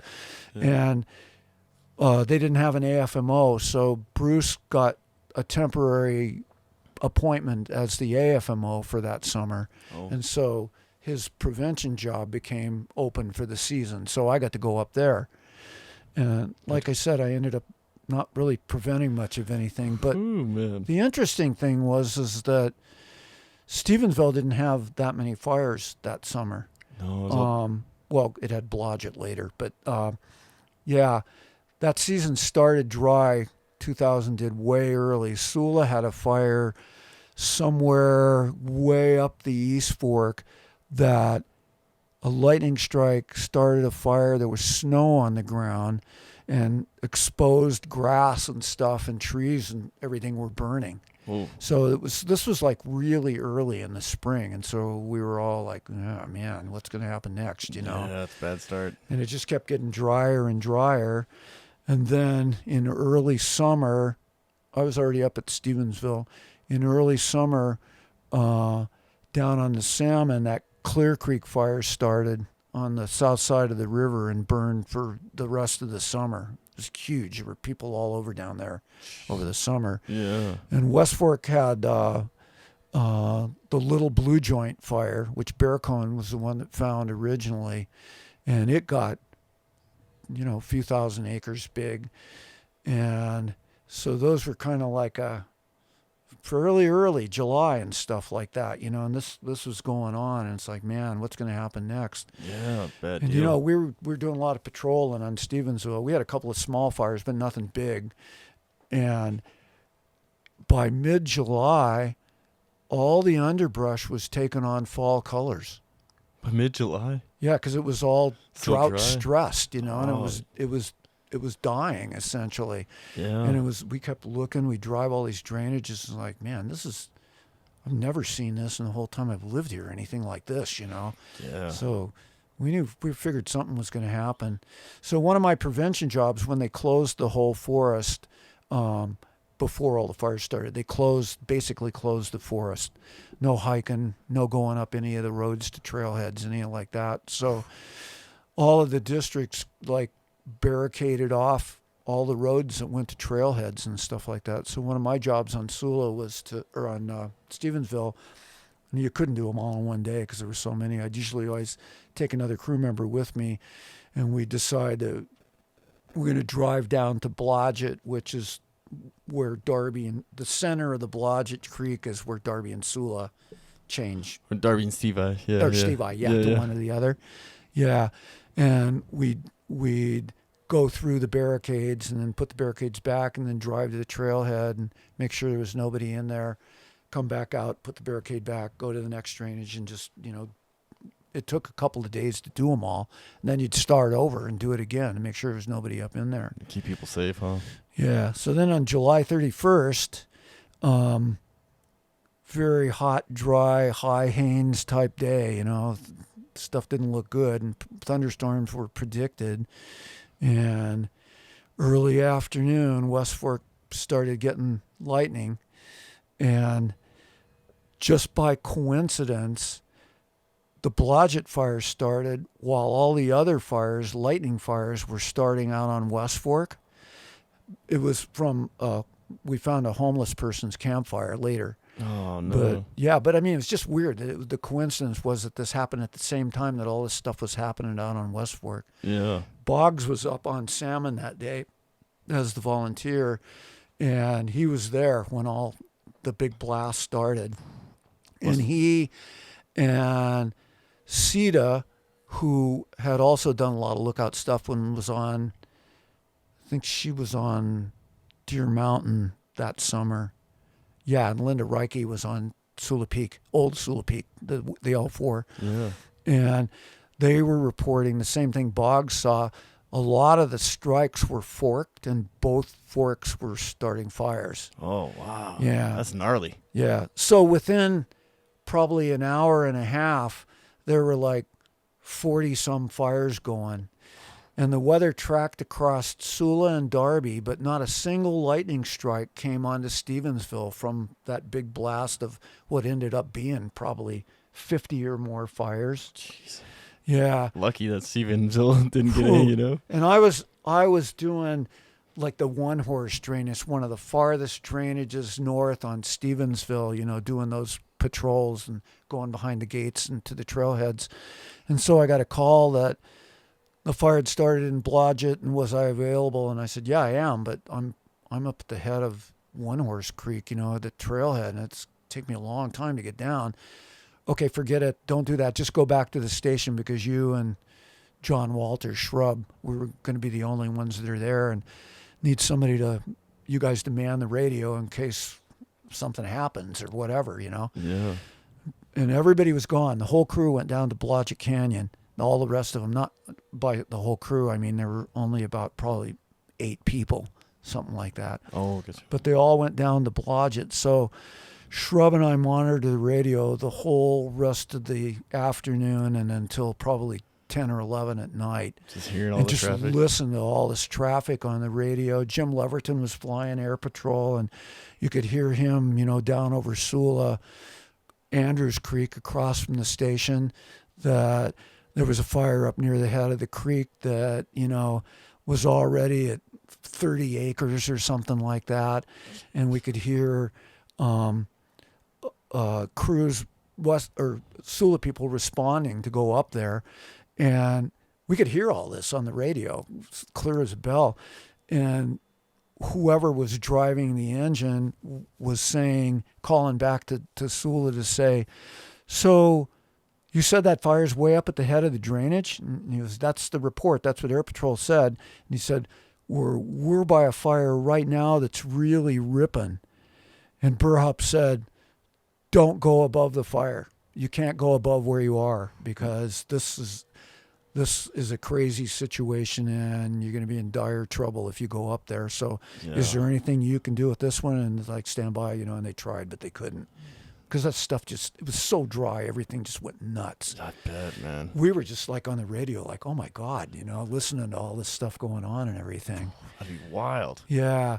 So, I live 3 miles south of Darby, so I went home that night, probably around 11 p.m., and the crew was on the fire, and the Forest FMO, Jack Kirkendall, had gone out there to see if he could help them at all. And they had a sky crane that was stationed here in the valley. Well, suddenly there were like almost zero, obviously, air resources for all of these fires that had started within 2 hours of one another, And so the Bitteroot was just like, dispatch was pandemonium, I found out later. I mean, it's just like, trying to order resources, and there were tons of big fires all over the Northwest, and it was tough finding resources. Yeah, there's nothing available at all. Everything's taken up all already. The hotshot crews were busy. Everybody was just, it was just nuts. That had to be gnarly. Yeah. So that next morning, the 31st or the 30th, I was driving from my place to Stevensville. I had to come in by 6:30 in the morning. They wanted me in early. And Bruce was back, Windhorse was back. And as I came on the East Side Highway looking toward Blodgett, I couldn't see the fire very well the night before when I went home. Actually, I don't even remember looking for it because it was late and I was really tired. Yeah. And I was focusing on the fact that the East Side Highway has tons of deer at night. And so I was basically just looking at the road. But Smart. I could look up at Blodgett and see that the fire was above the cliff on the flat to the north of the cliffs there. And it looked like it was hard to guess, but it was like maybe 15 acres established up there, in that sea of timber on that whole ridge that's all burned off now. Yeah. And so when I got up there, I told Buster that, and he said, well, that's kind of too bad to hear because you and I are going to drive back down there right now, and you're going to take over as the IC Type 3 of this fire. Oh, right. Oh, okay. All right. Well, thanks. So, yeah, thanks, pal. Yeah. We drove down there, and when we drove into the canyon, where the campground is, there's all those big cliffs to the north, and there's just fire everywhere in those cliffs and stuff like that. And there you could see rocks and pieces of trees falling off from the stuff burning on the top, smashing against the cliffs, throwing sparks and crap everywhere, And I remember turning to him in the vehicle while we're looking at all this out the window, and I went, so what is it I'm going to do here? Yeah. Because I don't see what I'm going to do here, Yeah. And he goes, I don't know, let's go find the crew and take a look. Well, the crew, the night before, they couldn't get close to the cliff, but they were able to contain the original part of the fire. It was about 2 acres down below the cliffs and still on the north side of Blodgett Creek. Oh. They were able to contain it because they had a Mark III there and stuff. But the fire now was progressing west into the wilderness, and so the stuff up on the top would break off and fall down, and it'd ladder back.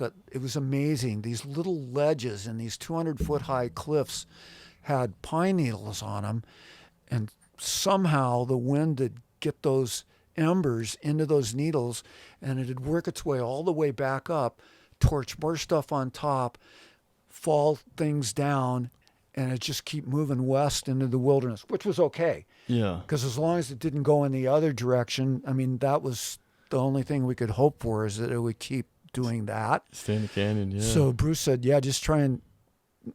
My main concern to you is that if you can, we want to keep the fire on the north side of Blodgett Creek so it doesn't run up the other side and impact those homes that are in the lower part of the Canyon Creek drainage.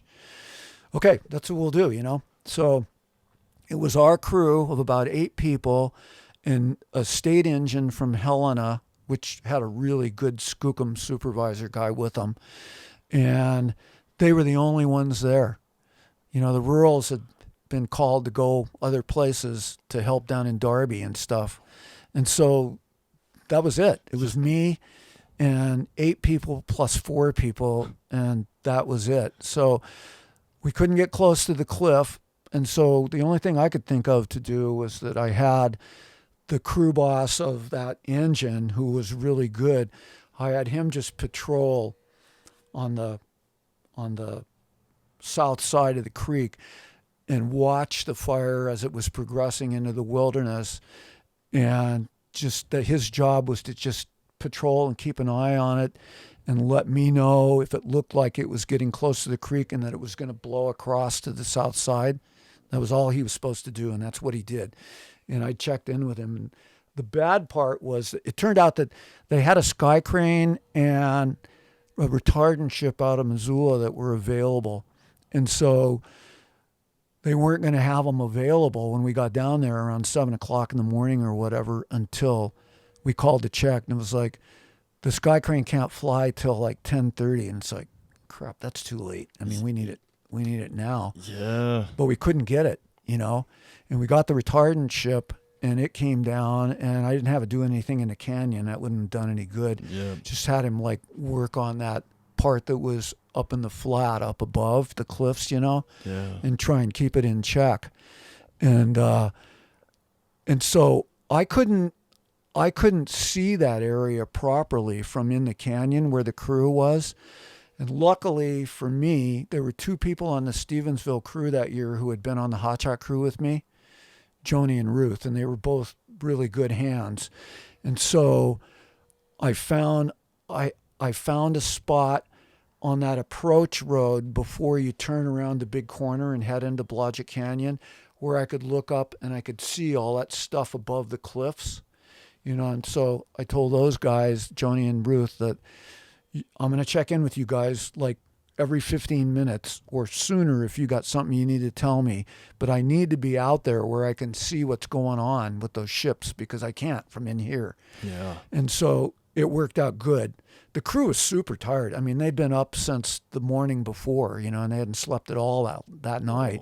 That's brutal. Yeah, and the guy from the Stevensville crew who was in charge that morning, he called Stevensville when I first got there and checked in, and he says, "Hey, could you call dispatch and see if they could get us a Hot Shot crew or two?" And I went, "I can tell you right now what the answer is going to be, but yeah, I'll call them and I'll call you right back." And I called, and Nancy just kind of laughed at me and was like, "You'll be lucky if you get a Type 10 crew," you know, which there is no such thing. No, but she said, "You'll be lucky if you get anything, but we'll put in a request and see what we can get."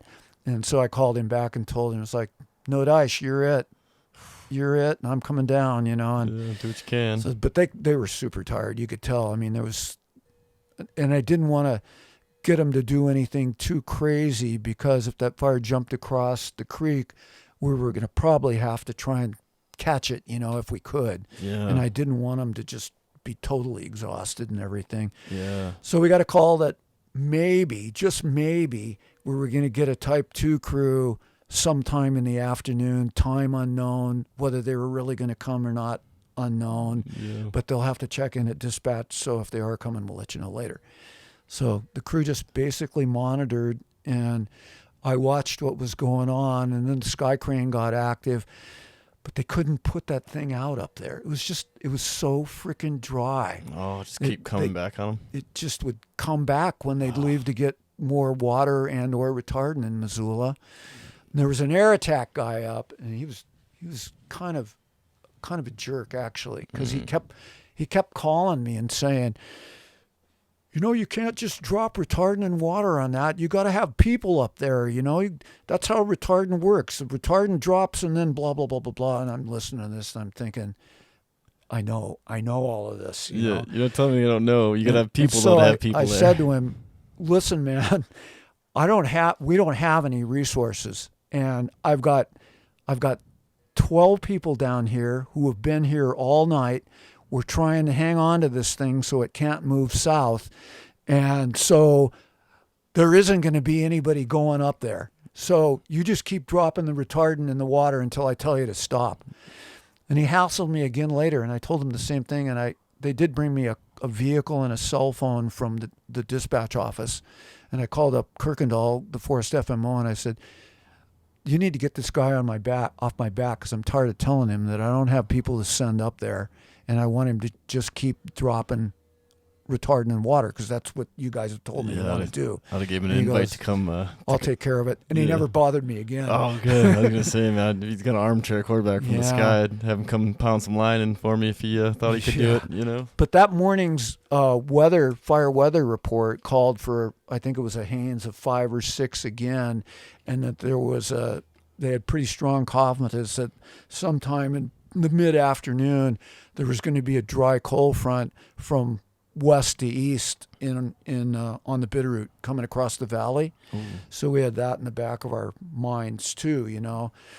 And about the Type 2 crew showed up, and I basically just kind of turned them over to Joni and Ruth and to that guy from the engine that was there, and just use these folks. You know, I gave them a briefing and stuff, and I said it's kind of an unusual deal because we don't have enough people, and there's a potential cold front coming in, so I'm just going to let these guys use you where they can, And I went back out to my spot, and sure enough, man, about 4 o'clock in the afternoon, the wind started increasing, and that fire up on top of that cliff just instantly got freaking huge and started heading downhill in the Hamilton direction. Oh, no. So, it takes me longer to tell it than it did my thought process, of course, because of having friends and Don Mackey, who died at South Canyon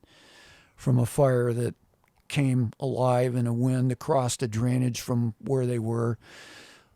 And I thought, what would Walt Smith do right now? What would Walt do? I know what Walt would do. He'd get these people out of here. And so I called him. I called our folks and the engine guy and the crew boss of that Type 2 crew.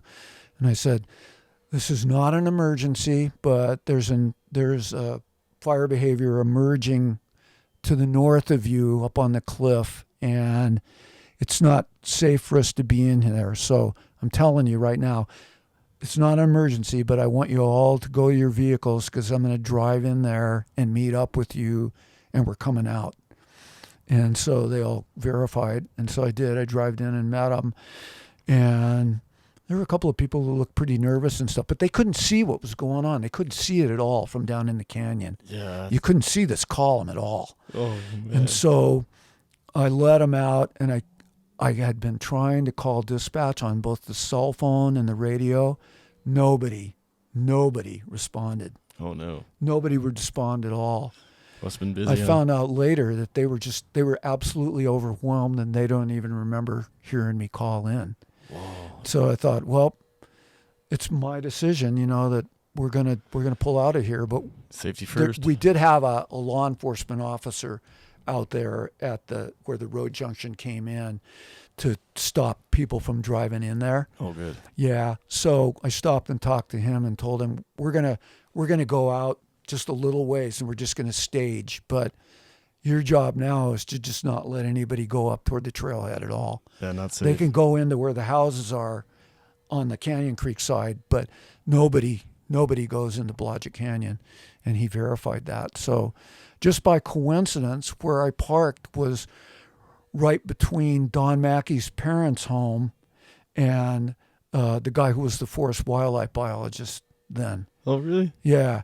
And we got out there and got out of the vehicle, and all of those folks from my crew looked up at that column, and they're like, oh my God, it was right above us. You weren't kidding. Yeah. No, I wasn't kidding. I mean, and the angle it was at, it wasn't going to get you guys, but my fear was that as it ran down to the east, it could hook around and come up into Blodgett Canyon while we're in there, and I'm not letting that happen. No, that could be bad news there. So we sat out there. I kept trying to call dispatch for two hours. Nobody ever answered me. Oh, no. And finally, Bruce Windhorse called me on the cell phone, and I had left him a message earlier to what we had done, and we're here, but we're out of the canyon. Yeah. So he finally called me about 7 p.m., and said, you guys might as well just come all the way back to Stevensville because they've ordered a Type 1 team, and, our part of this is done. Yeah, come get some rest and food. Yeah. Man. So we came back in, and then the next day, Joni and I got sent back in there, just the two of us, because the St. Joe Hot Shots were ordered, and they were going to show up sometime. Nobody knew when, but just to kind of keep an eye on things and make sure that all we did was patrol and make sure that it still didn't try and go south, and just kind of monitor. And then when the St. Joe came, kind of showed them what was going on, and then a plan came together that I didn't really have a part of at all, that they were going to dig line down around the canyon in case they had to burn out that section and stuff. Oh, gotcha. So we finally got to leave about, 8 or 9 p.m. or something like that. Jeez. It was crazy. It's a long day. There were a lot of long days, but that was basically our part of the big fire siege, because we just patrolled and stuff, After that, there was no lightning because the weather pattern was just hot and frickin' dry and windy and stuff for days, you know. Gotcha, yeah. But toward the end of that week, so let's see, the fire started on the 31st. The blow up was the 1st. Joni and I went back the 2nd. And so that Saturday, I believe, was the 5th. And dispatch wanted an air patrol flight, right? So the whole forest is on fire, basically, except for Stevensville, Blotchy Canyon. Yeah. But the whole rest of the forest is just on fire. Yeah, oh, yeah. So they want this flight. So hang on a sec here. Oh, yeah, take your time. So I'm gonna read you guys something real quick, because this is one of my 5 journals from 2000. 5 from 2000, yeah. And so on that day, it was Saturday, the 5th of August. I'm going to read this to you because I think it's kind of interesting. Yeah. Okay, so, and by coincidence, August 5th was the anniversary of the Man Gulch fire in 49. Oh, man, yeah. August 5th, yeah. So, anyway, let's see. So I didn't write this until I wrote a little bit at 11 that they wanted an air patrol flight, and I didn't write the rest of it until 1905. So 7:05 that night when I was back at Stevensville, I caught this up before we got to go home and stuff. Yeah. So I put cool day. I was up at 04:45, really smoky out once again with strong smoke smell. Couldn't even see the fires up near Deer Mountain or anywhere due to the thick smoke. I could only see bits of Blodgett Canyon on the drive north. There was actually some dew on my car this morning, but that didn't mean anything. No. Let's see. And so I didn't find out I was going to fly until I was at Stevensville. And so they told me at Stevensville at 9 that dispatcher requested me to fly later on. So I left Stevensville for Hamilton at about 9:45 with a quick stop at Victor Post Office to drop something off. And then went to dispatch to check what they wanted me to look at. The map, back then, the map they had these blinky lights for the fires, for each fire. Oh, yeah, I heard about this. The whole thing was covered with them. Sula, Darby, and West Fork were pretty much completely covered with these little lights and stuff. So, okay, well, it sounds like you want me to look at everything that I can get to, you know? Yeah. So we're using these old maps, right, too, which made it a little harder. Plus, there was a lot of areas with smoke that you couldn't fly into. Yeah. And so, let's see, the map had all these blinky lights representing different fires. There was a huge temporary flight restriction, TFR, for all of Sula, and some of the adjacent areas. So we weren't even really supposed to go on to Sula. Yeah. So got to the airport at 11, and the plane wasn't there. So the plane finally came, and we took off at 12:04. And then I had written, what an extraordinary adventure. The Bitteroot fires are beyond belief. So many, so big, so everywhere, 2 exclamation points. It was just overwhelming by the scope of what we had going on. We were asked to check first on a fire across from Skalkaho Falls called the Falls Fire. We did, and we found a new spot on it. So let dispatch know, and gave a size up to somebody from a crew that was going to go out there and check it out. Let's see. And then we were on the west side. We went back over to the west side of the valley and checked for smokes in Sweeney Creek, Bass Creek, and Kootenai Creek, because people had thought they saw smoke up there, civilians.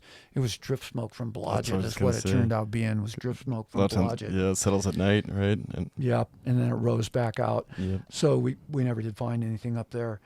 And then I had written again that looking out toward the southeast, east, and southwest and stuff, there was just so much fire and everything.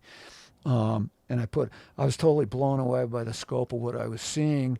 I knew we had a lot going, but the numbers of fires visible was just mind-boggling. It's totally incredible. How could there be this much and over such a wide area? Most of the fires were tough looking and had lots of spots too. Nobody has ever seen anything like this on the Bitteroot, in my knowledge, that I'd ever heard of. Yeah. And so, or since. And said, what are we going to do after 5 full days? Most of them with fires. Most of these fires are still totally unstaffed because they were too dangerous and still too few people. Resources were here. Yeah. Yeah.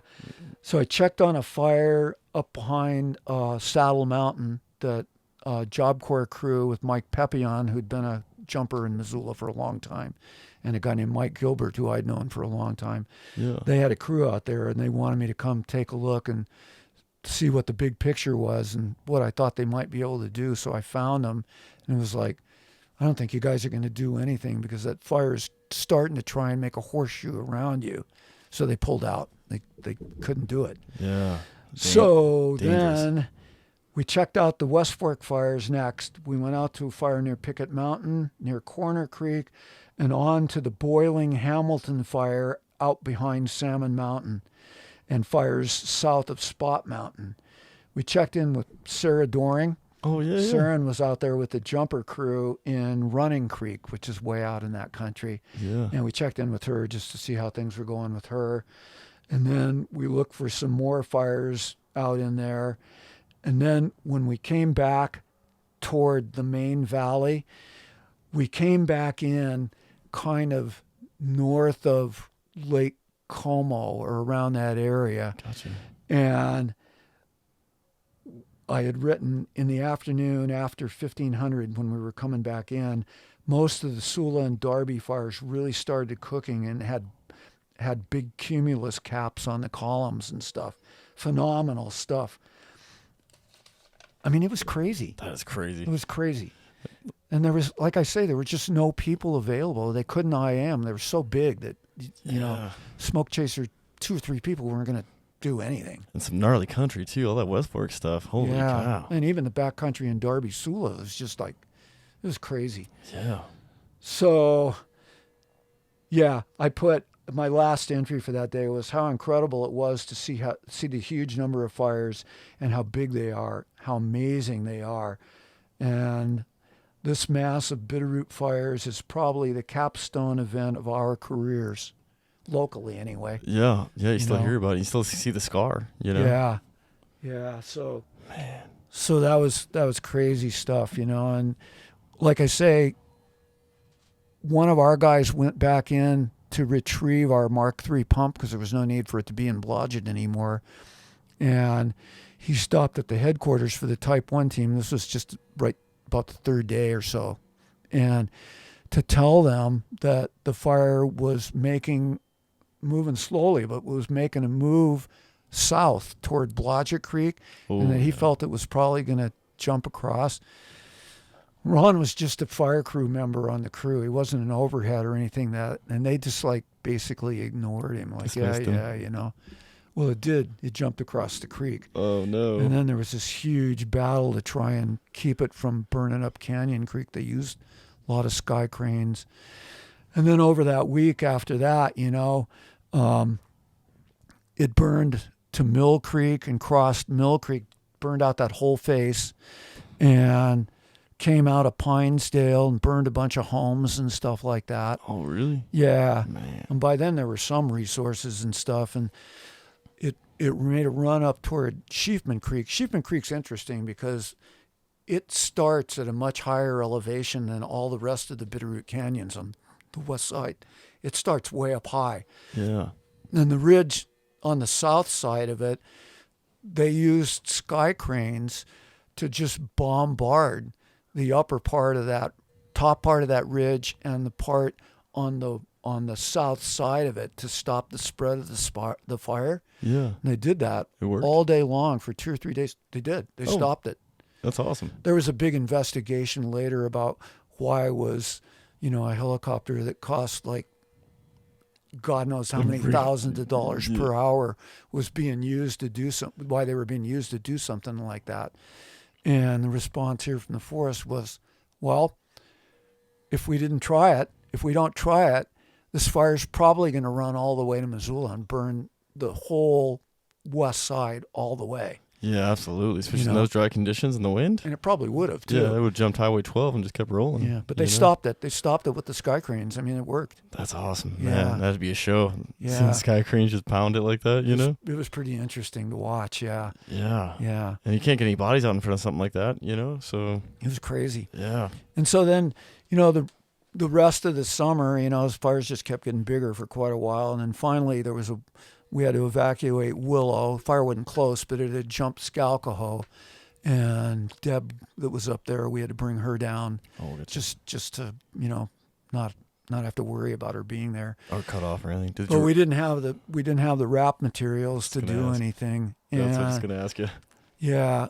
So to backtrack just slightly, the day after the air patrol flight, me and one of the other folks were doing my rounds. We were on the east side of the valley checking the closed off gates and stuff. And late in the afternoon, early evening, 6, 7 o'clock, we looked down in the direction of Darby and looked like down on Darby, there was this gigantic cumulus column, just gigantic. And it was like, holy crap, something bad is happening down there. Oh, Yeah. Little did we know that there was another that one was on Darby, and there was an equally big one of about the same size on Sula, and it was doing the same thing. And that's the one that jumped across the East Fork Canyon and spotted behind the Sula Ranger Station.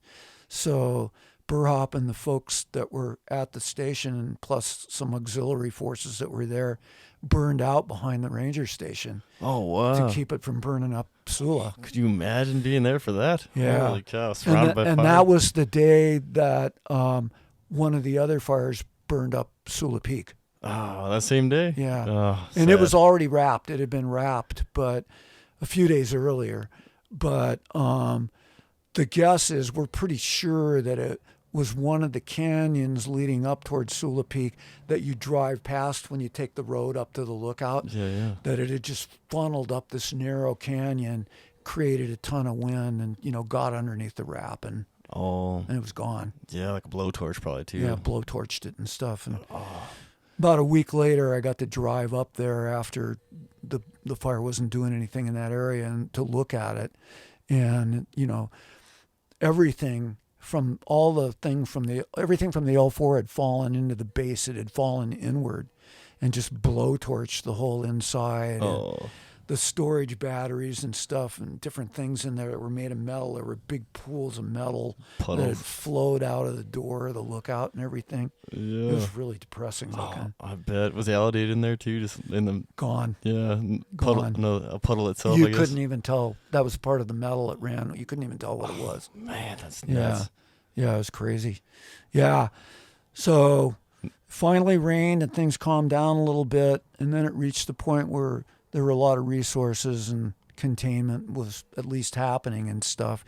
So then we went into a huge rehab phase, with all of these crews, and they put 2 20-person crews of locals from Darby and Connor and Stevensville and stuff like that to do rehab work. And by then the Bitteroot Hot Shot crew and others spread straw over terrain on mouth of the West Side Canyons, near Blodgett and areas, Mill Creek that had burned. Yeah. And, did clean up pine homes in Sula and dug trenches to try and put down log barriers to try and divert water because we figured there were going to be big washouts, Yeah, geez. Just everybody kept really busy doing that. And then in October, a whole bunch of us, 20-person crew of us from the different districts, got to fly back to Virginia to Shenandoah National Park to a fire back there. Oh, really? Yeah. Wow, that's cool. Yeah, but by the time we got there, the fire was basically out, so we patrolled for a couple of days and cut some pretty good snags, but that was the only fire we went to. Oh, and really? We spent the rest of the time being used by these resources back there to rake oak leaves in these parks and stuff. It was grueling. Yeah, I bet. The days were so long. We were ready to come home. Oh, I bet. We were back there a couple of weeks. Jeez. And by then that stuff was over. So a lot of snow in the winter. And I took a lot of pictures that winter. I went to certain viewpoints and got photos of areas that had burned. And the photo where the guy from the Alaska Type 1 team had taken the elk photo of the elk in the Bitteroot River. Yeah, I knew where that was, where it was. It was a bridge on a little bridge over the river on the way to Sula, but not that far yet. Oh, really? Yeah. Oh, so cool. I went back there and got photos of it from the exact same location on the bridge where he took that photo from, looking at that hillside when it was covered with snow. And the following spring, I got pictures of it when it was just all black and stuff, Yeah. And went to a bunch of other sites, viewpoints, and took photos. Man. I need to go back to some of them now, 23 years later, 23 years, yeah. and get pictures from the same exact spots because I GPS'd them and stuff. That would be really cool to have see what they look like now. Yeah, and put them side by side on a wall or something, or you can just on a table just to look at them. But yeah. That's really cool. Yeah. So that was the end of that, and then then the West Fork adventure began the next year. That's when I went to West Fork in 2001.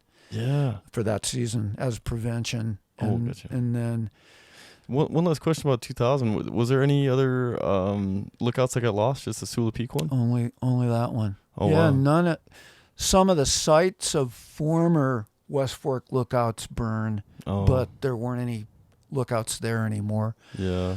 Hills Half got wrapped. Don't think Spot did, but it lucked out. I don't think Bear Cone got wrapped either, and I know Lookout Mountain did because Sally Blevins was up there that summer, and she filled me in on that. Yeah. So, and then Boulder didn't, but West Fork was ready if the fires came out of the wilderness. They had plumbed the entire 360 around the ranger station with sprinklers and stuff. Oh, smart. And they had 3 Mark IIIs across the West Fork Road at the river, and they built, to keep the hose from getting crushed by vehicles. They put these log strips and things, signs saying "slow down, fire hose crossing road." Oh, nice. So they could, if they needed to, and they tested them like once a day for the whole time, just to make sure they worked. Yeah. But they could actually, with those 3 Mark IIIs, they could cover the entire ranger station and the whole compound around it. Man, if that's it cool. did come. Yeah. Yeah. That'd be a lot of sprinklers. It didn't, but it did burn stuff right across the road up in those big hills from the Job Corps Center. Oh, yeah, really? Yeah. Man. And that Dixon Creek country burned, it was just on Sula. It was just crazy stuff. Yeah. Did Medicine Point get wrapped or? Nope. No, it was fine, huh? Nobody could even get up there because when the fires started, a lot of that stuff down below it burned. It was lucky. It didn't burn up. Gee, it burned all around it though, huh? Close, fairly close, yeah. Really? Wow. Yeah. I'm glad, really lucky. It didn't burn up though, so that's good. It's one of my favorite spots in the whole forest. Especially after all that work, to turn it into a rental, and it's turned out to be one of the most popular in the country. I mean, from the day it comes on in January for the following summer, it's booked.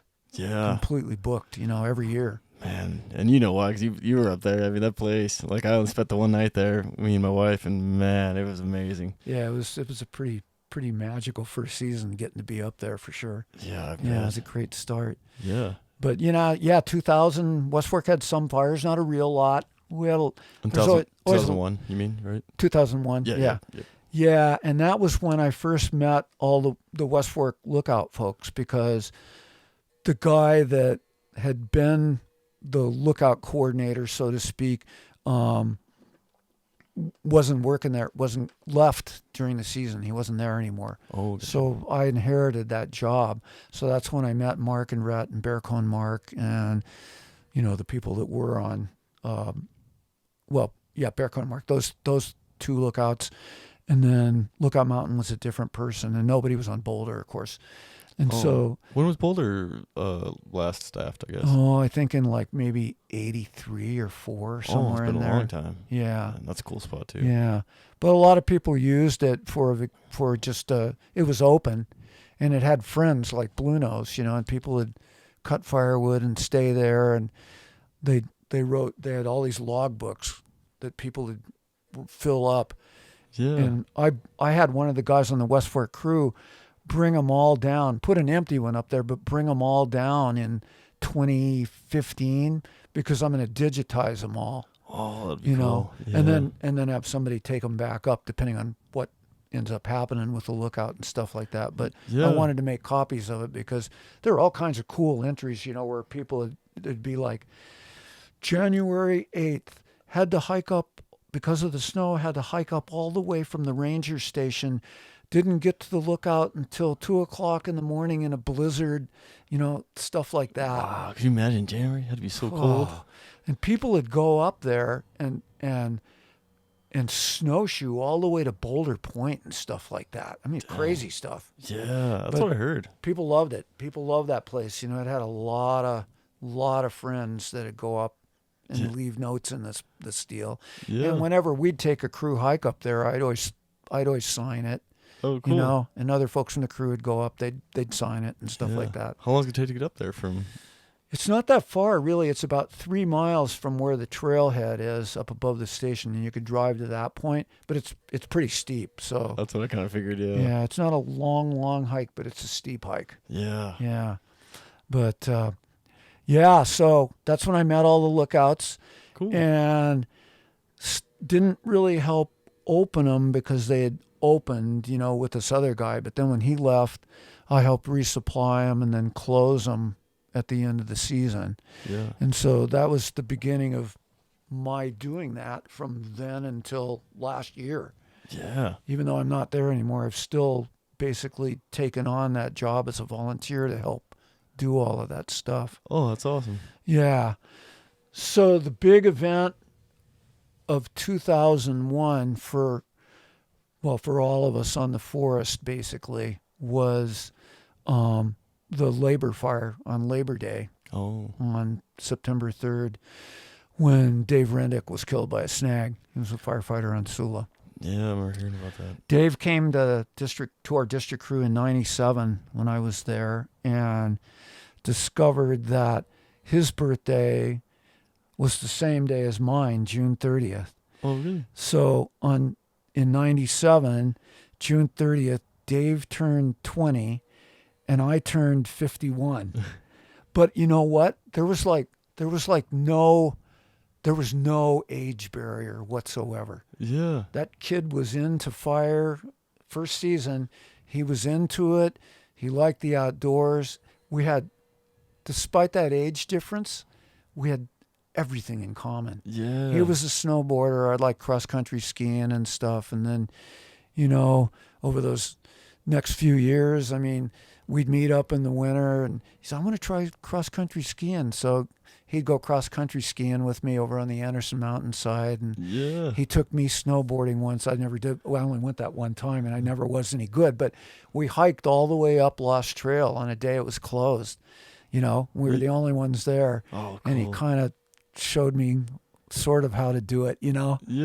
He was a good kid. I really, really liked him. We went on a bunch of smoke chaser fires together and stuff. Yeah. And then around 99, he got into the apprenticeship program, and he ended up going. He had to go two winters for a few months.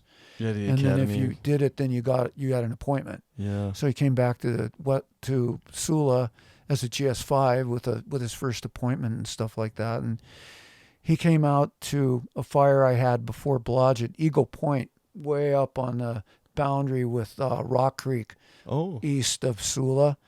It was a cool fire. I was the IC Type 3, and I had 3 hot shot crews and a couple other crews up there, part of another flathead crew. Flathead hot shots were there, and I still knew them all. Oh, cool! Yeah, man. it was a great fire. And Dave came up with an Ariel heat detector, and I had him helicopter the fire toward the tail end of it, to see if he could find any heat. And he did find a few, and they always carried these little weighted ribbons.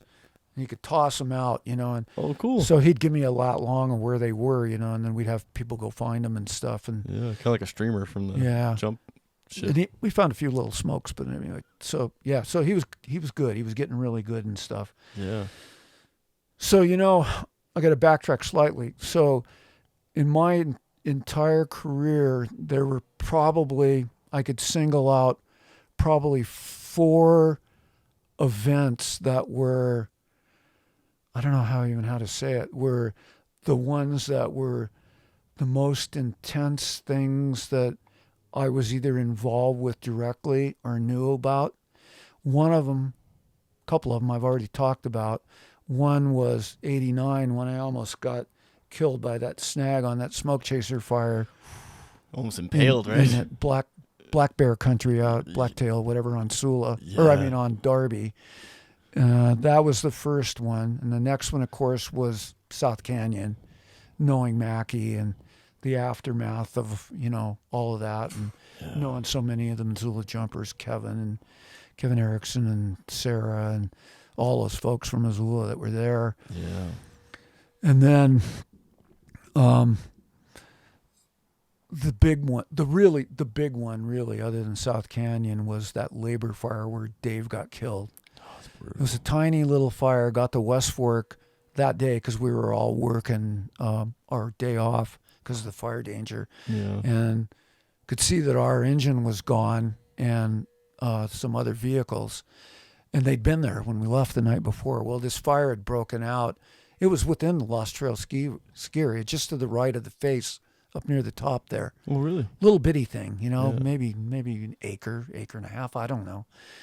But our crew had gone up there to bring the engine and help set up a water system to get water to it. Yeah. And it was pretty much dead looking. And so the next morning, we did PT at Sula, those of us that didn't go or didn't even know about it. And we got a call from Jim Leverton in dispatch saying that there'd been an accident on that fire and that somebody had been badly injured and life flight had been called and stuff like that, but not who or anything, Yeah. And so then we found out a couple hours later that they didn't even get Dave to the hospital. He died. He got hit by a snag. Oh. He didn't even see it. It was a tree that had no visible damage to it from the fire. Turns out that fire above it had gotten into the ground and roots and had burned it off. Oh, jeez. And it came down and hit him right in his head. Jeez, probably make really sound because there's nothing to break off at that point either, right? When it went, a couple of people just happened to look and saw it happen, but I mean, there was no cracking noise, nothing. Yeah, no pop. And it was all over, and it was just like, God dang it, And so we had an all forest stand down. People that were on fires in other places came back, and we all met up, and Dave's mom came up from California because they were from down there by San Luis Obispo somewhere. Oh, gotcha. Yeah. So right after that, about 8 of us who were really close to Dave here on the forest, most of us from Sula, we got invited to come down and represent the Forest Service at his funeral.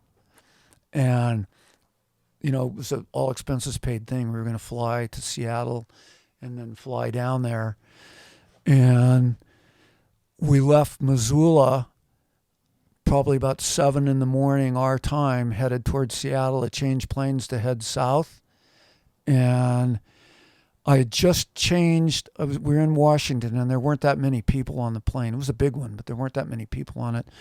So I was just getting ready to change sides because I knew if they flew the normal pattern, because I'd flown out that way before, that if you were on the left-hand side of the plane, you'd be able to see Mount Rainier from that side. Oh, yeah. So I just changed sides and was over there.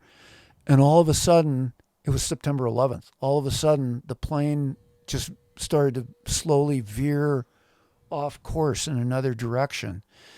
And the pilot came on and said, ladies and gentlemen, we're just letting you know that there has been a terrorist event in New York City on the East Coast, and all aircraft flying over the United States are ordered to land at the closest airport for the size of the plane. Oh, wow. And we're going to Moses Lake, Washington. Go to Moses Lake, geez. And we were all like, holy crap, that's all we knew. Something happened back in New York. Jeez. And we got there, and they took it to the airport. New part of the airport wasn't even finished. So they took us to this terminal, and somebody had a transistor radio, and we were getting all these weird reports that some Arabian country had declared war on the United States, and they'd bombed some buildings in New York. I mean, just all these things, Yeah.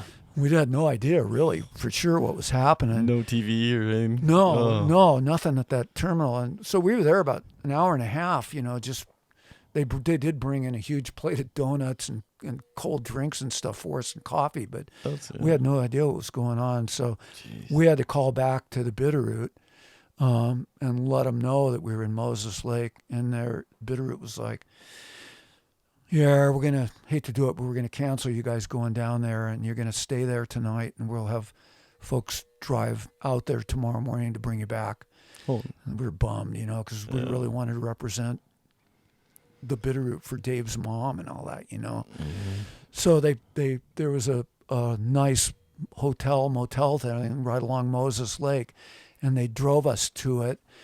And when we walked in the lobby, you could look down this hallway, and there was like a lounge room that had a giant television in it. And we could see the smoke on the screen and weird stuff on the screen. And we walked right in there, and they were doing the replays of the planes going into the 2 World Trade Center buildings and the collapses, because it had already happened. Yeah. And we just spent the whole rest of the day and night in our rooms just watching that over and over and over and not believing, what we were seeing. Yeah. It was crazy stuff. It was crazy. I remember where I was in Whitehall eating breakfast and getting ready for school, and my dad was like walking around watching the news. And I remember like the first plane already hit, I'm pretty sure. And then I saw the second plane. I was like, whoa, that was weird. So that was the third of the events in my time that were, really super special meaning to me, for sure. Yeah. And we're kind of glad. 2000 was a good year for me on West Fork, because it was neat being out there. I really liked it there. I'd been out there on fires and stuff with the Hot Shot crew, and that one I told you about in 80 where we flew all the way out to West Fork's part of the Salmon River. Yeah. First helicopter ride to a wilderness fire, first jet boat ride, all that stuff. All the good stuff. I was jazzed to be there, Yeah. So came back the next season, and then I ended up coming back more and more all the time, Yeah, West Fork, it's an amazing allure. I was talking to Will about that last night. Did you talk to him? Yeah, just cool. He called me. We talked for about an hour. Yeah, he texted me right afterwards, and we talked to him, and through Instagram, and he's talking about being in Wyoming, but his heart's still here in the West Fork. He loved it out there. Yeah, it's a special place. And that place. kid would hike anywhere. Yeah. If they needed somebody to go to a fire that was in the steepest, most rugged country on the district, Tebow's hand was up. Yeah, just a mountain goat too. He was ready to go. Oh, that's awesome, man. Yeah, but we had, over all those years, we had a ton of fires out there. West Fork was famous for getting big fires because there was a lot of wilderness. And when Dave Campbell was a ranger during all that period of time, you could pretty much count on the fact that they weren't going to be suppressed. Yeah. So we had a lot of trouble with a lot of them wanting to get things like, Magruder and Paradise and all this different stuff. All the cool cabins, right? We got really, really proficient at wrapping things, bridges, lookouts, you name it. I mean, West Fork has got a building that's a small building that's entirely devoted to Structure Pro materials. Oh, whoa. And it's probably right now, it's probably got, of different sizes and stuff, 100 rolls of structure wrap. Jeez. We've got sprinklers, kits for wrapping stuff, with all the staplers and everything you need in them. They're all identical. There's about 12 of them. And, You can grab any one of them, even if it says Spot Mountain Lookout. They're all the same, whether for a building or what. You can grab them and go, or fly them out, or whatever. And we did a lot of that. We did a lot of it. Yeah, I bet. This was in the era during this time period where, oh God, I hope I have that here, where Hell's Half under Mark and Rhett's time period out there was, maybe I haven't got it. I'll keep looking. Yeah. No Hell's worries. Half between 2000 and the last wrap while I was out there in 2013. Hell's Half was wrapped and evacuated more than any other lookout in the United States ever. Really? Yeah. Just in the hot zone, huh? Yeah. Jeez. It was nuts. That is nuts. It was nuts. I haven't been to any lookouts in the West Fork, actually, now I'm thinking about it. I don't think I brought it. Oh, yeah. I wished I had, but yeah, I have a list of that Mark and Rhett gave me, of all the times it was wrapped. Oh, really? Or wrapped and evacuated and all this stuff. And I think it was like 7 or 8 wraps, in those years. I mean, it was a lot. Jeez. Yeah, you have to bring in the next one. Yeah. Before I forget, Dave's Memorial plaque, is it out by Sula or is it on? There's one on Sula Peak, and then there's another one within Lost Trail Ski Area up somewhere up on the face. I can't tell you exactly where it is. There's a road that when there's no snow runs across the face, that you look out when you're at the lodge, that one main.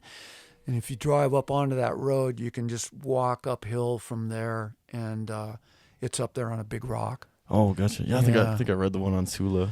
But that the spot where he died up there, he and I and a couple of others were up there in 98. We went up there there was an old chain up there attached to 2 metal posts that had become a danger because snowboarders like that area, and it got real popular.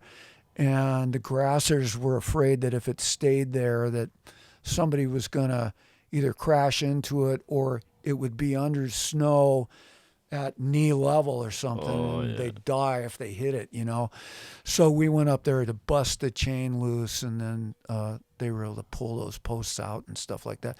But Dave and I and Ruth sat there on a break in virtually the exact spot where he ended up dying in 01. And he was talking about how much he loved it there, and that was one of his favorite places because it was, not on a trail. It was, you kind of made your own trail through those trees. Yeah. Yeah. Man. Yeah, it was crazy stuff, Yeah, that's crazy. Yeah. Bum deal. Yeah, but there were a whole series of fires, and I'm not going to go into them all, but I mean, I got to be IC of a few of them, IC by proxy, because, they weren't putting them out. We were mainly just coordinating wrapping stuff or, telling resources that were there what we wanted them to patrol and that kind of thing.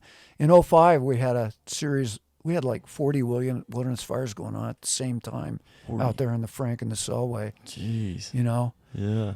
And I got to fly them, that was kind of interesting to look at them, but there wasn't much to report because unless they were close to salmon or something, nothing was going to be done. Yeah. Yeah. Probably some of that country probably need a little bit of fire in it too, huh? Yeah. But yeah, it was interesting. Yeah. Doing all that stuff. And, we had the Rombo fire in 07. We helped wrap Medicine Point. The Laguna Hot Shots from San Diego were up. Oh, yeah. Yeah, and cool. We got to take one squad one day up to wrap Medicine Point, and then we took the other squad the next day and wrapped Two Good Cabin down in one of those drainages down there. Yeah, that's and cool. So we had people from all over the country show up out there for these different fires and stuff, Yeah, cool, man. And in 2011, there was a fire out by Oriana Lookout on the Salmon Saddle Fire, it was called. And it combined with another fire out there on, I think it was August 22nd.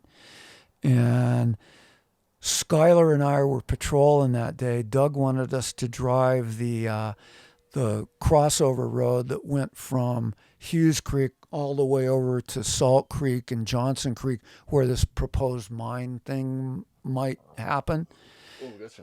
And while we were out there, he wanted us to drive it because Doug had a report that there might have been a vehicle back in there, and it's supposed to be a lock gate.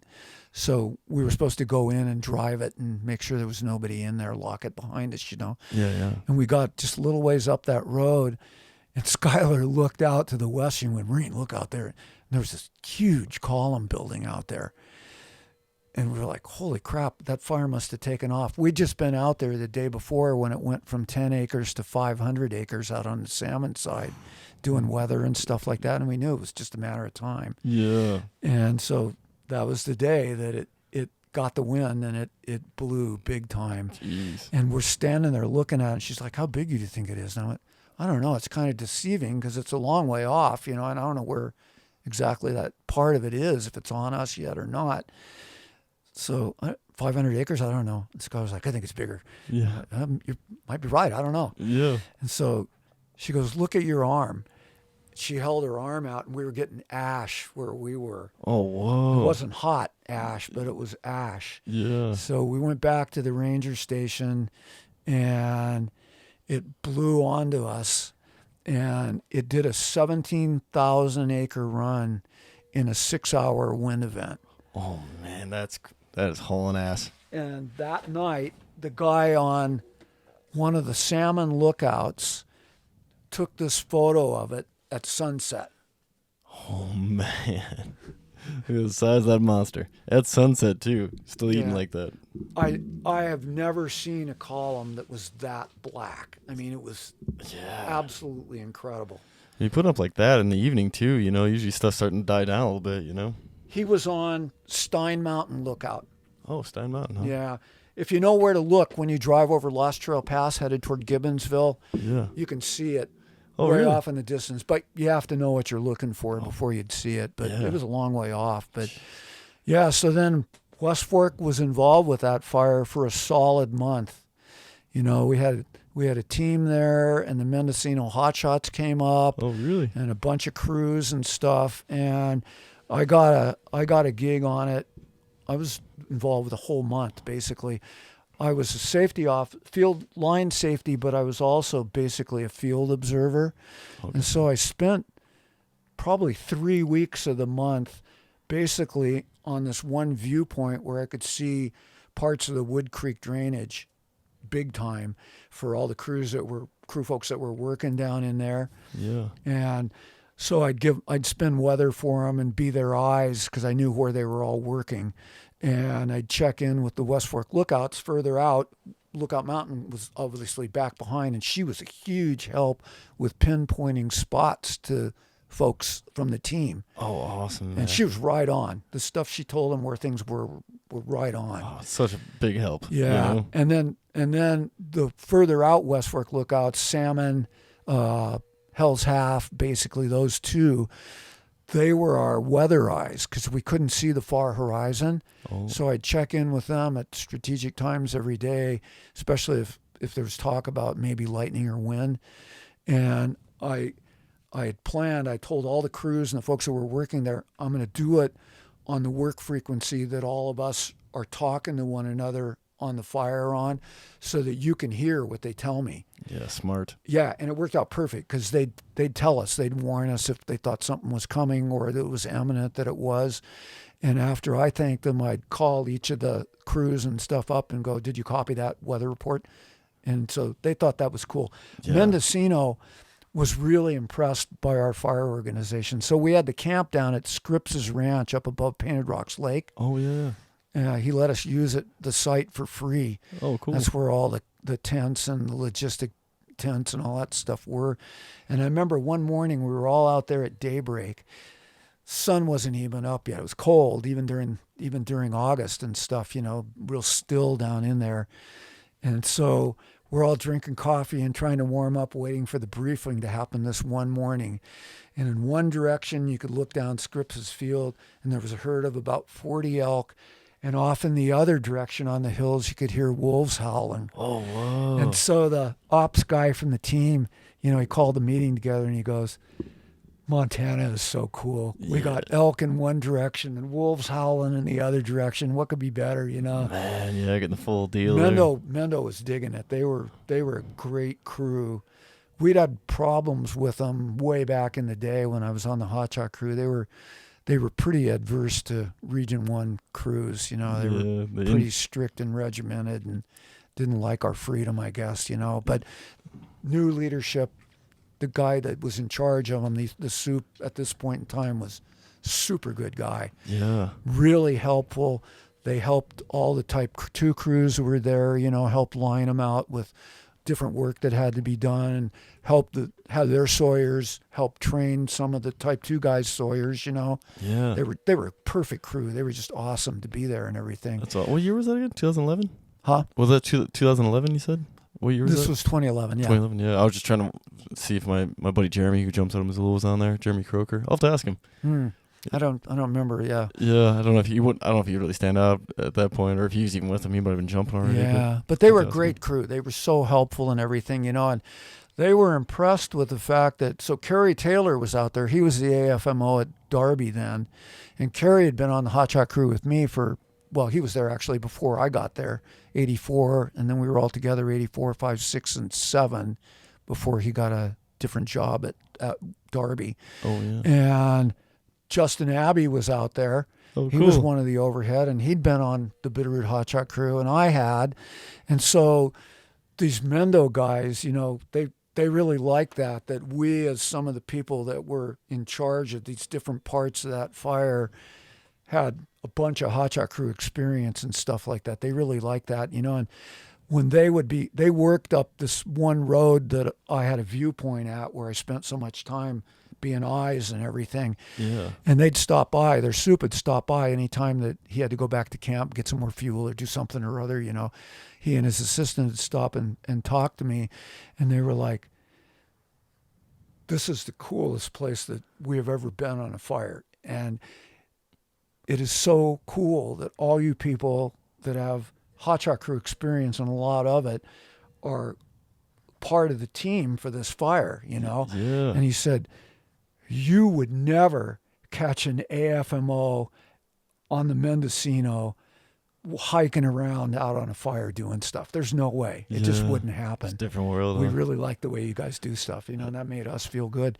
Yeah, it's saying a lot, especially California's got some really beautiful country and a lot of fire experience. So that does say a lot, you know? Yeah. Oh, for sure. Yeah. And when they left, when it was time for them to leave after the 2 weeks that they'd been there, we all came off the fire late that evening. There'd been a little slop over area that they had been involved in catching and stuff like that. And we all left after dark, and their foreman called me on the radio because we'd all check in before we'd head down, you know? Yeah. And he called me on the radio and he said, hey man, we're leaving tomorrow morning. You knew that, right? And I went, yeah, I did. And he said, well, I just wanted to, you know, thank you for everything. And I said, we can talk about it in the morning, because what time are you guys leaving? I will be there to see you guys before you leave.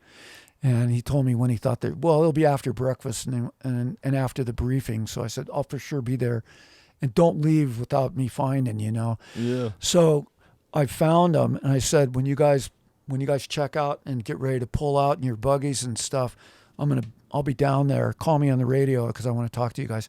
So I went over and had them all get out of their rigs, you know, and they all got in a semicircle and stuff. And I said, you know, I've been doing this stuff for a long time, and I know what is expected of a Type 1 crew because I was on one for 11 full seasons. And you guys and gals are the epitome, in my opinion, of what a Hot Shot crew is supposed to be. And the fact that you were more than willing to help all these other resources, sawyers, the Type 2 crews, and were willing to do the stuff you did, you know, and offered good suggestions for areas that were iffy and everything on maybe another way to do it. That means a lot to us. And I just want you guys to know that you are welcome on this forest anytime. And so every one of them came up and gave me a hug before they left. And Oh, that's so cool, man. But it was cool. I mean, they deserved it. They were they were just outstanding. Yeah, that's so good. So important to tell him how much you appreciate him, because the good feedback. It's like any job. A lot of times you don't get enough good feedback. You get the bad feedback, and you know. So that's important. And then that next year was another gigantic fire year on West Fork. It was the year of the Mustang fire down on the Salmon Chalice. Oh yeah. And West Fork had a ton of fires. Some of them that got real big, and virtually none of them had anything done to them. Yeah. And we wrapped Blue Nose that summer. Oh, really? Yep. The salmon was going to let it burn up. It was on the historic register, but they just had decided that they wanted it to go away so they didn't have to deal with it anymore. So sad, 'cause that's such a cool spot. And I was talking to their FMO because he'd been on our crew, on the Hot Shot crew back in 88.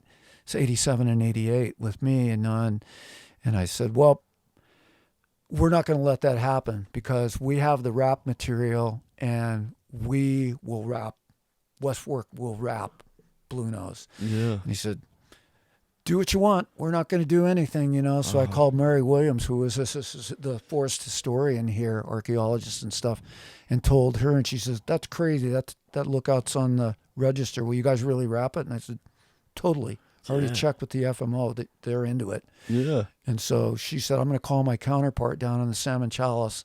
She called and told her about it, and she went ballistic too. So the two of them decided that night, the Type 1 team, the bunch of Type 1 teams cycled through all that because it lasted for months. The team that was down there at the time had a morning briefing and an evening briefing.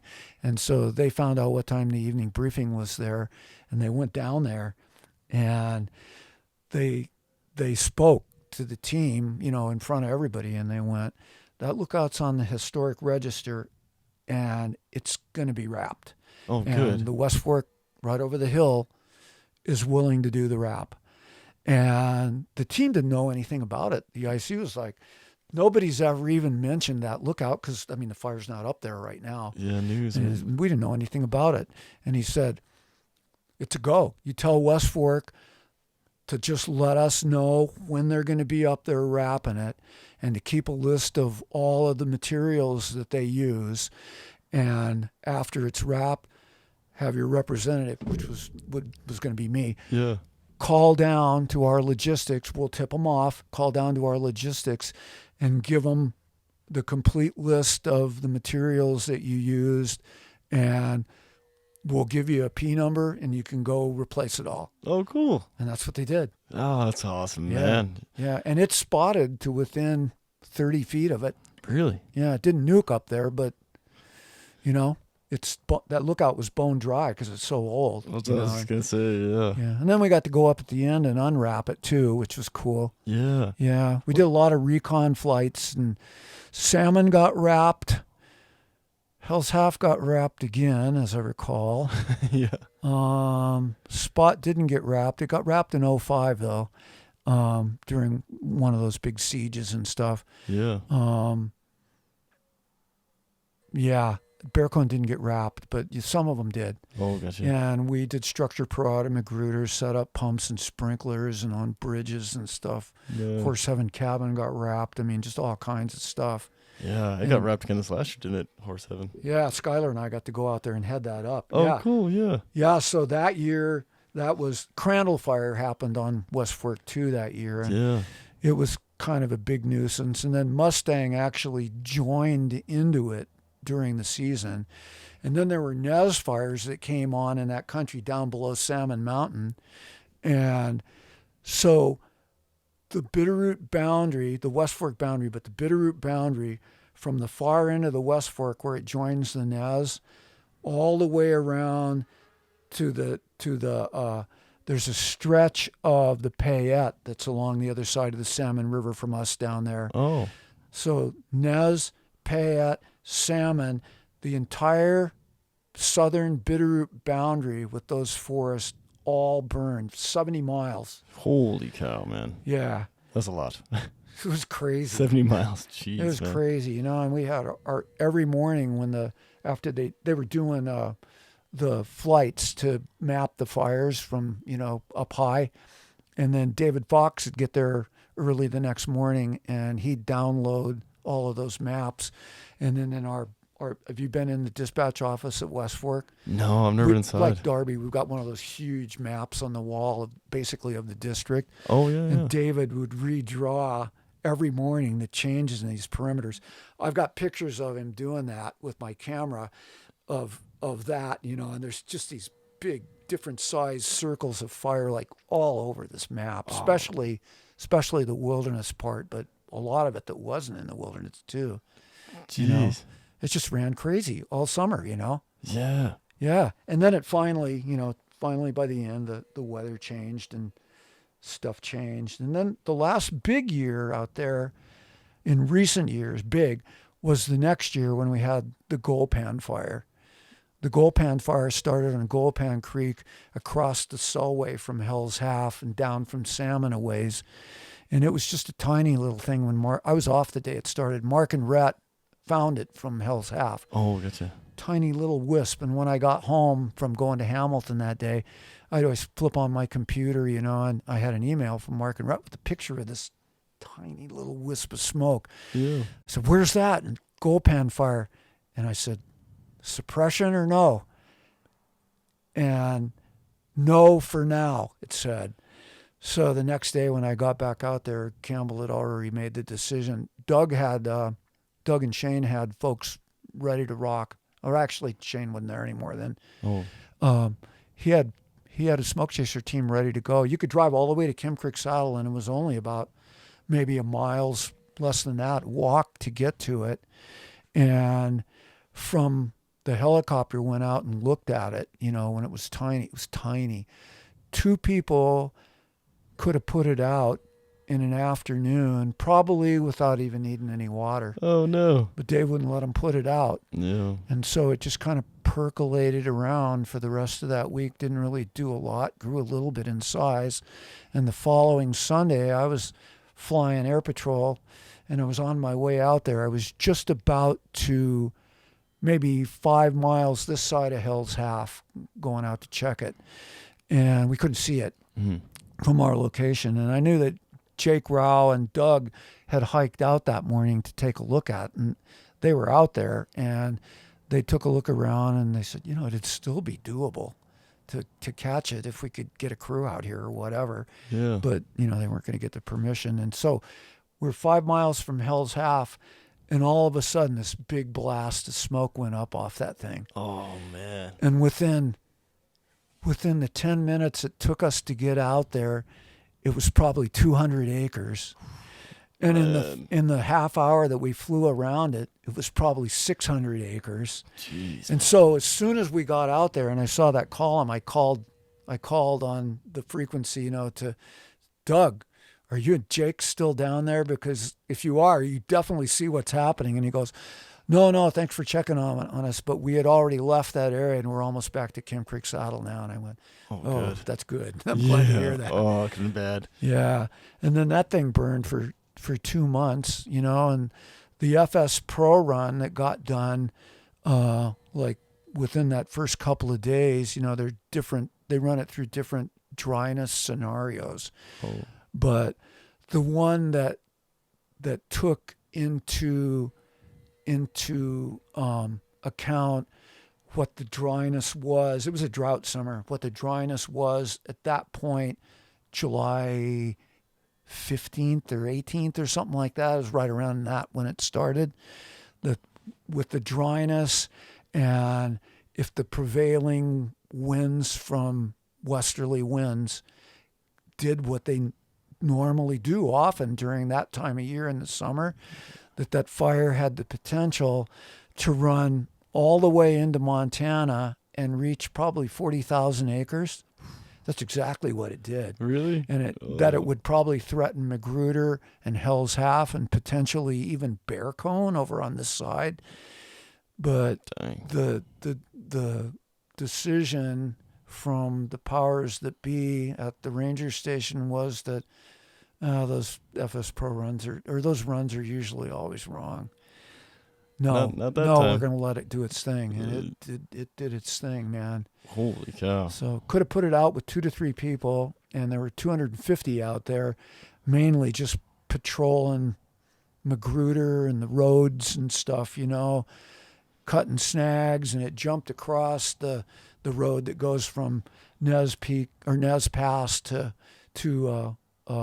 Magruder. Yeah. And people are out there having to saw trees down and stuff like that. And we ended up having to wrap bear cone as a contingency. Hell's Half got wrapped. Mark and Rhett got moved to Salmon because they wouldn't let the volunteers, because they're there for just a few days or 4 days, and the team they didn't want different opinions. They wanted somebody out there who would be there the whole time, and if they called them for information, it was the same people telling them, which makes sense. You know? Totally. If you're a volunteer and you come up, even if you have experience, I mean, you come up and you don't know for sure, other than the note that was left for you, what happened the next day. And they just didn't want them driving through all of that, and taking a chance on something happening or whatever. Yeah, it makes a lot of sense. Mark and Red ended up getting to go up there for a while. And we thought we lost Hell's Half. We got permission a couple of times during that when we'd always check in with them. They had a TFR, but we check in with them from Air Patrol because there were a few things that West Fork wanted to find out that the team wasn't providing the info on. So they had me, West Fork asked me to call them and give them our call sign and tell them we were Bitteroot Air Patrol and we'd like to check out the area around Hell's Half if you don't have any aircraft up there, and this is my intended route and this, that, and the other. And they were cool. They're like, nope, we don't have any resources up in that area right now. Just let us know when you leave the area and what your heading is. So we went out there and looked around, and there was fire all over the place, and like a couple days later, we'd gone way out around, and we were out at Hell's Half, and there were twin columns in Hell's Half Creek, big ones. You couldn't even see the lookout. We were convinced that it was gone. Yeah. It's like we didn't see how, even with it being wrapped. But there was a camera. They'd put a camera up there. And that evening, the camera actually swung partly in the direction of the lookout, and it was still there. It was still wrapped and still there. That'd have been kind of cool looking. And it made it, but there were spots within 10 feet of it. Oh. Yeah, when we finally got up there, Yeah, see the black around it. Yeah.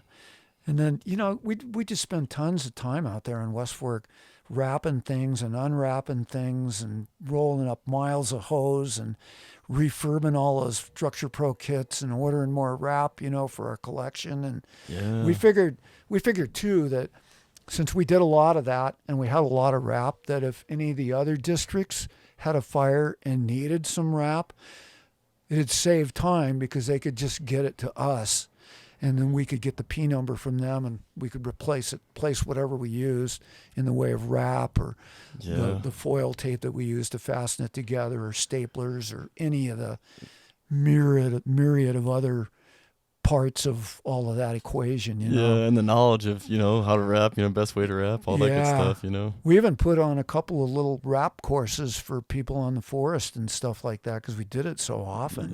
Yeah, it's good stuff to know. I haven't even done it that much my whole career. Yeah, like I said, we did it all the time. We had it all wired on the correct way to do lookouts because there's the way you overlap the wrap. You don't, and wind is the enemy of structure wrap, and it's not really designed to be on for months, and sometimes it was on for months, because wind works on it, and if it can find one little place where it can burble the wrap, eventually it'll bust it open, and then it'll open up, and then fire could get in it. And we had times though that where it had been on so long, like that Hell's Half deal that year, that holes had been worn in it, and then it rained, and the rain went down, and then when we cut the wrap off, we'd just get drenched with sheets of water and stuff like that we didn't know was up in there. Yeah. So it was all a big learning experience, but we really got a lot of practice, man. I bet. We did it all the time. Yeah, it sounds like it worked. I mean, you'll able to save like Hell's Half and stuff there. It was so much work, but that was... and then scattered into all this, we did tons of burning out there. West Fork did lots and lots of pile burning, especially after David Fox got there as the fuel specialist, because we had contract planters or contract thinners that would work out there all summer long, making just acres and acres and sometimes hundreds of acres of piles. And earlier, so probably from 2010 or 11 earlier, we still had a fair number of logging units that we'd burn. Not huge ones like back in those early days at Sula and Darby, but, ones that people had traipsed through and required coordination on how to do it and everything. Yeah. We did a lot of that. But in the years, probably from 2013 on, it was primarily, except for just a few of those units, it was piles, lots of piles, and then spring understory burns and stuff like that. Yeah. And we'd go help all the other districts do that stuff too. So I had a lot of fun over this time period. A lot of times I'd get to be the holding boss on one side or another of some of these big burns that we or the other districts did, and I'd get to help coordinate, bringing the fire down the sides as the centers would get burned out by lighters and stuff like that. And had Bitteroot Hot Shot crew a few times on my side. Oh, cool. Doing the lighting for me and stuff like that. And that was always fun to get to work with those folks again and everything. Yeah, absolutely, man. Yeah. No, we had a lot of fun. And so in 2014, I need to back up slightly. Nope, let's go to 2014. Oh, yeah. 2014, we had a fire in the Selway out beyond the ranches that are out there called Elevator Mountain. Mm-hmm. And it was right near the Nez boundary and stuff. And so it was a let burn deal, but the way it worked was when a wilderness fire crossed the boundary from one forest to another, the forest that ends up having the larger portion of it assumes responsibility for the fire. So it started on the Nez out there north of Gardner and stuff. Oh. And then when it came on the Bitteroot, it finally reached the size that was more of it on us than them. So we had to take over the fire, which really didn't amount to anything because, we really weren't getting to put it out anyway. Yeah. But we did wrap Gardner for like the third year in a row. Oh, really? And Daniel Moak, Mark and Rhett's son, was out there all 3 years and got wrapped and evacuated. Oh, really? Jeez. So their family has been involved in 10 or 12 wraps and evacs and stuff like that over the years. Man, that's why. Yeah, so his parents were lookouts while he's doing the lookout thing too. And that's cool. Yeah, and he's still doing it. He's a college professor now with a PhD. Really? And he has summers off, so he does lookout on the McCall district over in Idaho. There. Idaho, yeah. Yeah, that's cool, man. Yeah. Got in his blood when he was a kid, probably, huh? It did, because all three of them, he and Leah, who was on our crew, they all worked, doing fire stuff and everything, and the three of them grew up on lookouts. Wow. As kids and stuff, Man, that's cool, man. Yeah. Not too many people get to say that, Yeah. Yeah, and in 2016, I think it was 2016, I got to perform I was the officiant at Leah's wedding on Hell's Half. Oh, really? Yeah. Oh, no way. Yeah, that was really cool. That was super cool. What an honor, too, man. Yeah, it was really an honor. Yeah, it was very cool. Awesome. So during that 2014 summer, I lucked out and got to do a 5 or 6 day work float trip on the Selway. Oh, man. Yeah. The West Fork, the Bitteroot Forest had an agreement with all of those ranches, those private ranches down there, to look for invasive weeds like, not just knapweed, but other things, leafy scourge and all that sort of stuff. Leafy spurge, but we called it leafy scourge. Yeah. And so this trip was actually the Weeds Crew's float trip. And Lisa, who's been on Gardner as the lookout for the last 5 years or so, she was the river ranger down there then. So she was the one that was the person in charge of the river portion of our float trip. That's really cool. Yeah, so, we all bought the food. She'd send out a list telling everybody what to do. And let's see, there were 1, 2, 3, 4 or 5 rafts. And it was one of us and a river guide who was the main person that rode the raft and stuff. Yeah. And yeah, it was. I'd always wanted to do that, and I never got to, and I never ever in my life figured I'd get paid to do it. You know? Man. But we'd stop at all the ranches and examine their fields, and they'd tell us and show us places where, you know, a new bunch of knapweed or something was coming up. Oh, gotcha. And so they'd spray stuff if it wasn't right close to the river or whatever. Yeah. And we'd camp every night along the river and stuff. I mean, it was... What a trip. It was very, very cool. Yeah, I bet. Seen a lot of country that, like, people don't see Oh, because yeah. private ranches. I'd never floated it ever before. I'd always wanted to, you know, but just never did. Yeah. Yeah, it was beautiful. We were the last group. It was right at the tail end, you know, because the Selway is internationally famous because during the height of the permit season, only one trip can go on per day. Oh. And so unlike the Middle Fork of the Salmon, where dozens can go on every day, Yeah. and there's like hundreds and hundreds of people out there with only one a day, unless some of the floats lay over for a day, you literally don't see anybody else. Wow. Yeah, That'd be cool. I mean, we only saw a few other parties the whole 5 days that we were there. Jeez, man. Yeah, it was really something. Oh, sounds like a dream. It was. You know? It was a dream come true. Yeah. And then we dealt with that Elevator Mountain fire, and Gardner got wrapped, and then we got to fly out in the fall from West Fork and unwrap it. Oh, cool. And that was the first and only time I've ever been to Gardner, and I got the helicopter to it. That's really cool. So that was fun. Yeah, 'cause it's a bit of a hike in, isn't it? Yeah, it's a bit of a hike from any direction. Yeah. Yeah, I can see it on a map. It's like, Yeah, it's a long ways. Yeah. Yeah, but it's neat up there. It's a neat spot. Oh, It's low compared to most of the lookouts, you know, that are around, but it has a pretty amazing view.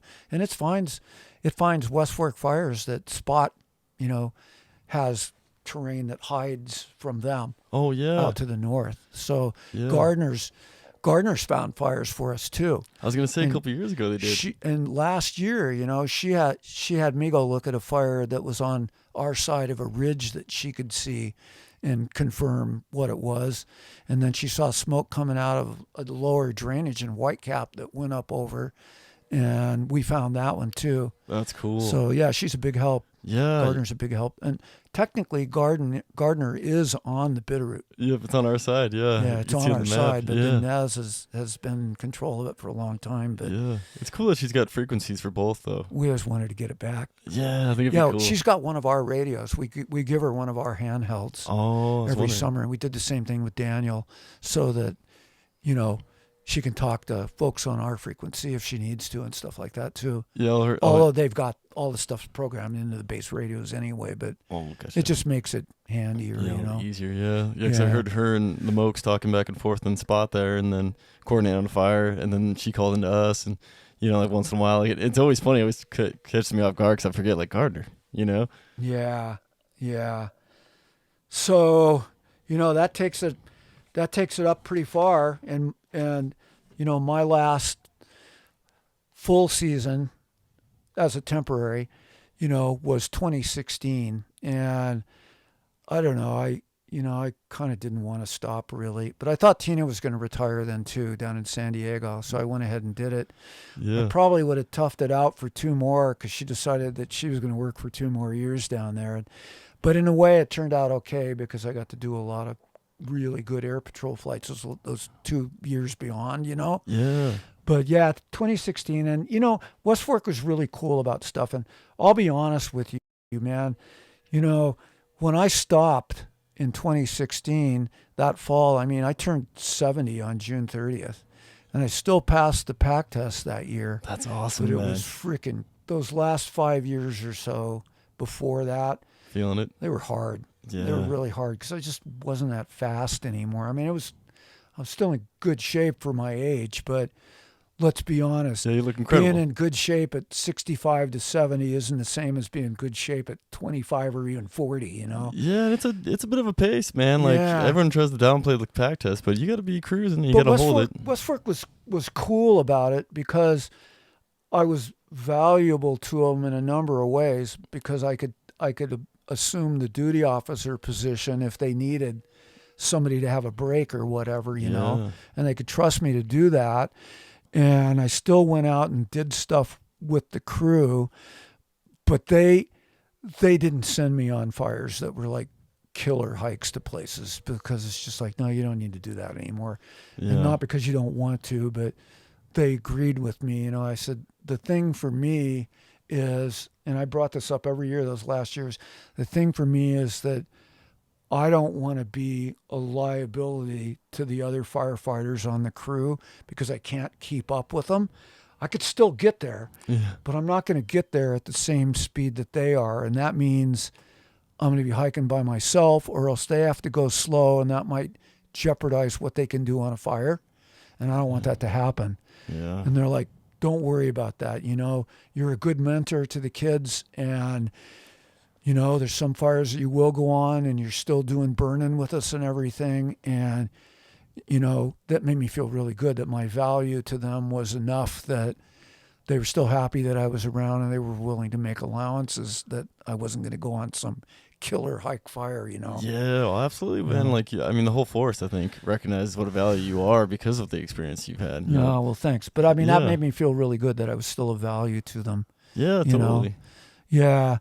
And so at the end of that season, you know, I had decided ahead of time that I think this is probably going to be it. I mean, I'm hoping to still be around doing lookout stuff and everything, but and so then I decided on, they wanted a party. I always thought that I'd never want anything like that I was just going to walk out and that'd be it. But you know, I had so many friends on all the districts and folks that were still around that I'd worked with, and everybody was like, no, come on. I mean, you got to do this because we all love you and we want to be there, you know? I mean, this is a big deal. And I was like, okay, yeah, maybe it will be fun, you know? So we set a date in early January, and I'd gone down to Tina's place for a couple of months, and then we drove back. We spent a couple of days in Sun Valley and went snowshoeing down there and drove back, and we got up here.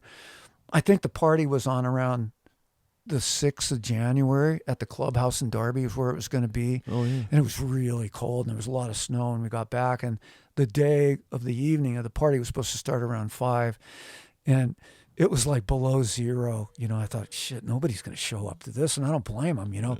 The place was packed. It was unbelievable. You know, it was just so cool. Yeah. And Mark and Rhett, you know, they videoed snippets of the whole thing. Oh, cool. And they actually recorded the whole thing, and all the people that, you know, had something to say or whatever. Sister Sandy came in. There were people there from season 1, and there were people there from season 41.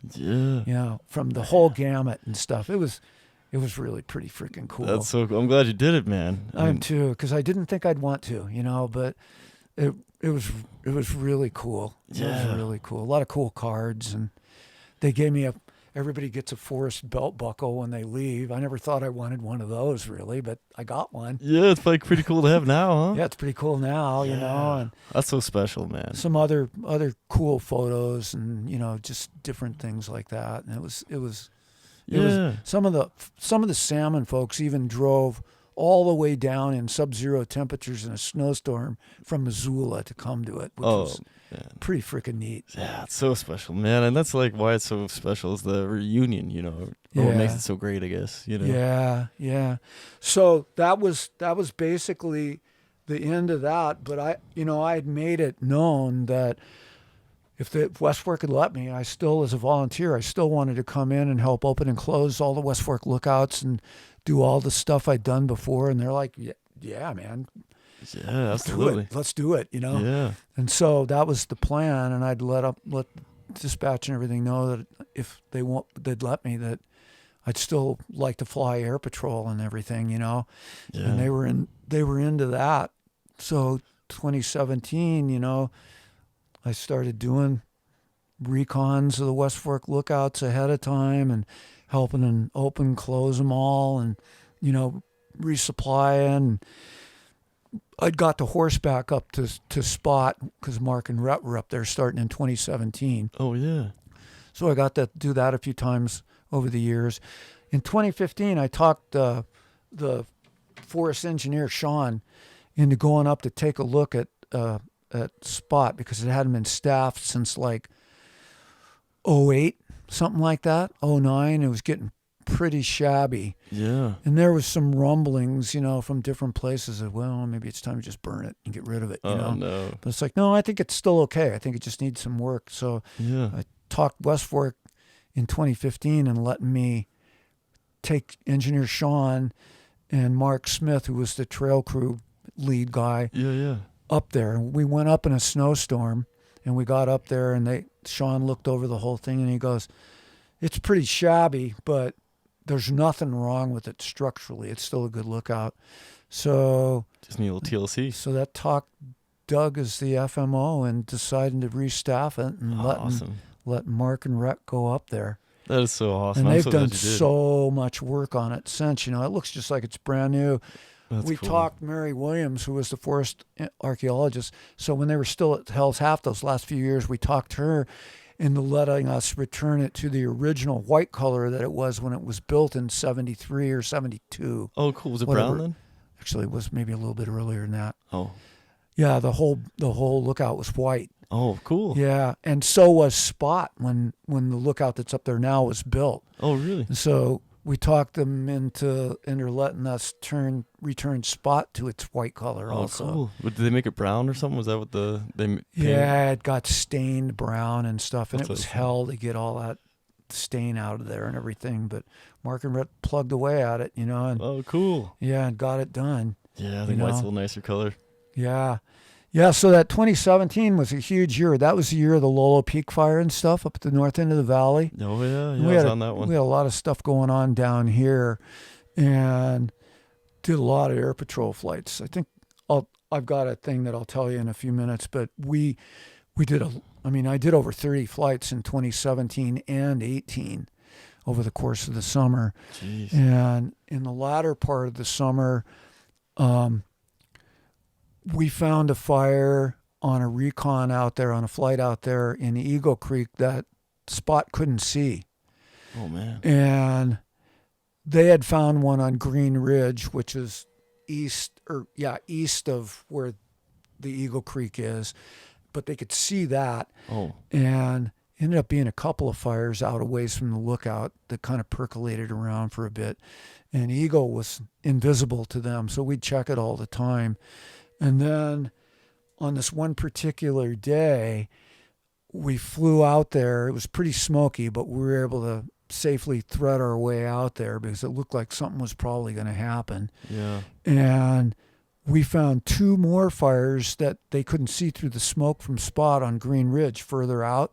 And all of them were getting pretty active. And Eagle was getting really active, but it hadn't made a run and wasn't indicating that it was for sure going to make a run. Oh. But Doug had sent Skylar and part of the crew up there to wrap Spot that day, just as a contingency. And once they got it wrapped, they and Rhett were going to hike out. Mark was still teaching then at Rocky Mountain College, so he had already left. She was up there solo.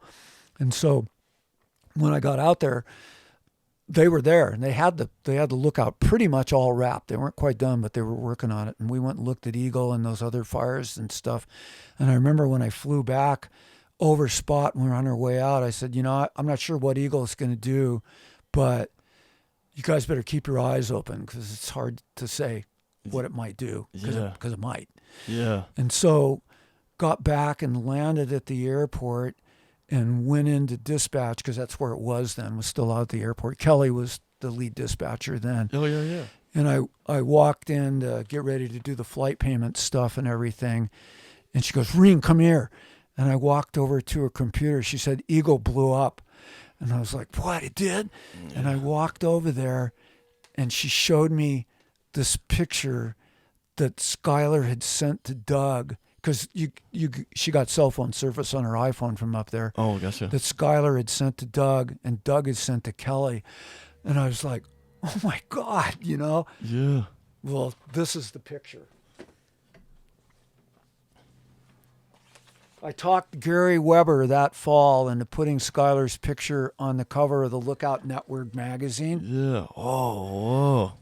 So that's what it looked like that afternoon after this was going on. Jeez. When I got back to the airport and saw this photo. Good thing they got out of there. Online. And they have a video also that one of the guys on the crew took when the fire started way down here. But they have a video of this line of huge flames running up at the edge of this column. It was really amazing. Oh, I bet. So Rhett was in the basement at the time it did this, when it started it. Yeah. Rhett was down in the basement helping him wrap, and she was doing something. And this is the story I got later. Skylar said, Rhett, I think you need to come out here for a minute. And Rhett came out of the lookout and turned around and saw that. And her eyes got like saucers, and she went right back in the basement and put on the fire clothes that we had up there for her. Good. And so it was unknown where this was going and how far it had impacted on the west side of Spots Ridge and stuff. It was down a ways, or if the column was going to shift and come their direction. Yeah. So he immediately got Corey Reneker in the helicopter to go out there and scoop them up. And they had to make a couple of trips, but they brought Zumi, Mark and Rhett's dog, down in the helicopter too. Oh, really cool. Yeah, and they brought them all back to West Fork. So I'm talking to people at the station from home, because I'm home by then. It's like, what's going on? Is the crew still out there? Skylar and Jake and Sully and those folks were all out there doing a crackerjack job. And they got them down, and they called me at like 10:30 at night to let me know they were safely down at the station. And good. They had no idea if the lookout was still there or what happened or not. Yeah. The next morning, Doug did a recon out that way with the helicopter, and the fire hadn't made it to the lookout. It looked still pretty much like it does in this picture.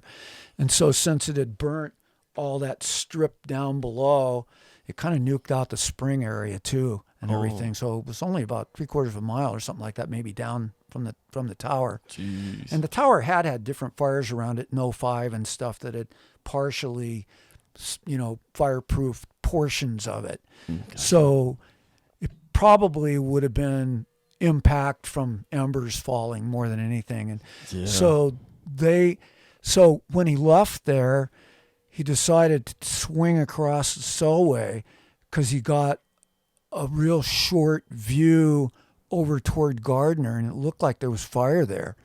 So he flew over there, and there was fire within about 150 feet of Gardner. Oh, man. On the east side of it.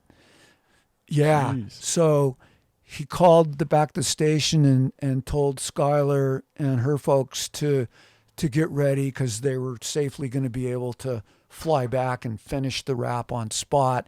And then, since it hadn't impacted the trail, that they would either hike down or the copter would come back up and get them. Yeah. And that he was going to send some folks up to Gardner, called the Nez, and they were fine with it. Oh, cool. Send some of our folks up to try and save Gardner, because he was pretty sure that the fire was going to get it.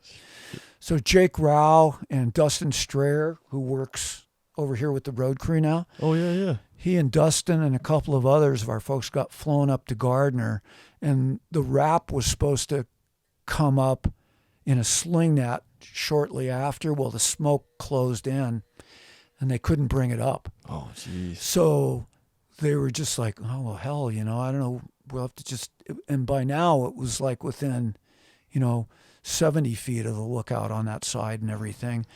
So there's a small building, like maybe a little bigger than an outhouse in size, inside there where the repeater stuff is. Oh, yeah. So just for the hell of it, when we unwrapped it in 2014, we never even looked in there. It was just like, oh, that's where the repeater is, the electronics of it.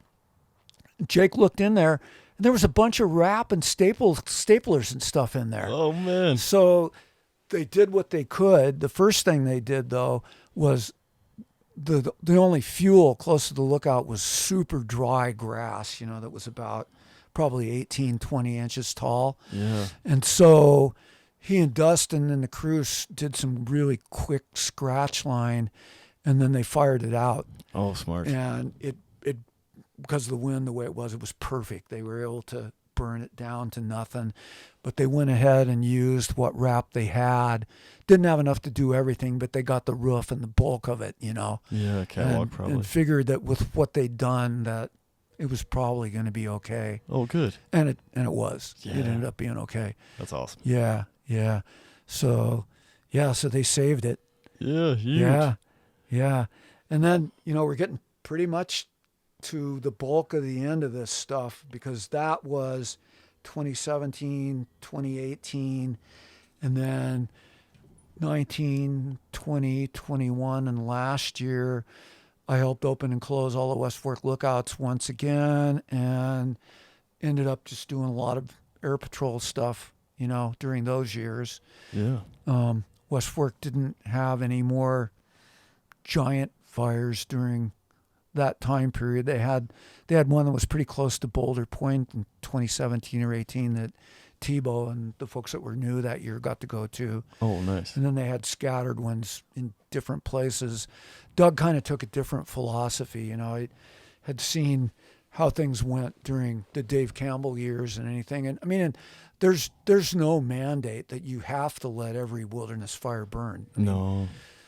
That was never the original intent when Bud Moore and those folks came up with the first plan to let things happen in 71, 72 and there, was it had to meet certain parameters. It depended on where it was, what the steepness of the slope was, whether it was a drought year, what kind of fuels it was, what kind of wind patterns there were. And if this fire met all of these different contingencies in the correct manner, then you could let it burn. Otherwise, you'd go ahead and put it out and wait for another one, another day, Yeah, especially time of year, like you said. That kind of got lost for a long time. But since it wasn't a written law that you had to let every wilderness fire burn, and after our experiences with Gold Pan in 2013 and stuff, and the fact that 2017 and 18 both were like super dry. Yeah. And we all knew early that they were. And the freaking giant fire that wasn't allowed to be put out on Lolo Peak was doing what it was doing. Doug just decided that those fires that were real early and were small out there and had the potential, because of where they were, to become kick-ass big, we're going to put them out. Yeah, it's smart, because you can't count on the weather until it's not even September anymore, right? No. September's been dry for a long time now, so it's if you have something in the beginning of August, end of July, it's if you can, you put that sucker out, and then. But so he put out there weren't a real lot of them at all. Yeah. But ones that were in a strategically bad in terms of fire behavior or potential for what they could do position. Yeah. He sent Helitac folks or some of our folks out, if they were easy to hike to, and put them out. Yeah. If they got a high spread potential, Yep. And makes sense. It worked. It worked good. It worked really good. So, So, that pretty much, the bulk of that pretty much takes us up to just this last year, which was season 47 for me, because as soon as I got my first paid day taking a Fireline refresher, counted it as a new season. Yeah. And Air Patrol were paid gigs. The volunteer ones basically are too, but the rate for us is $15 a day, whether you work 1 hour or 24 hours. So really? It's not a lot of money. No, that's what you're working. I still don't turn it down, but so I counted as season 47 last year, and 48's coming up. So some of the statistics that I'm going to just kind of tell you here before we put this one to bed today was sign off. This is just the Air Patrol part. So over the seasons from 96, when I first got to do Air Patrol flights, until this last year, I've done a total of 256 Air Patrol flights. 256 flights. The flight hours in the air looking for fires are one-tenth under 766 hours in the air. 776? 766. Oh, 766. Oh. Yeah, 765.99 according to my figuring, which is pretty accurate because I keep track of all this stuff. Yeah. That's the way I am. No, it's awesome. The miles flown. So I know pretty much from the 3 different planes we've flown about what their average speed is.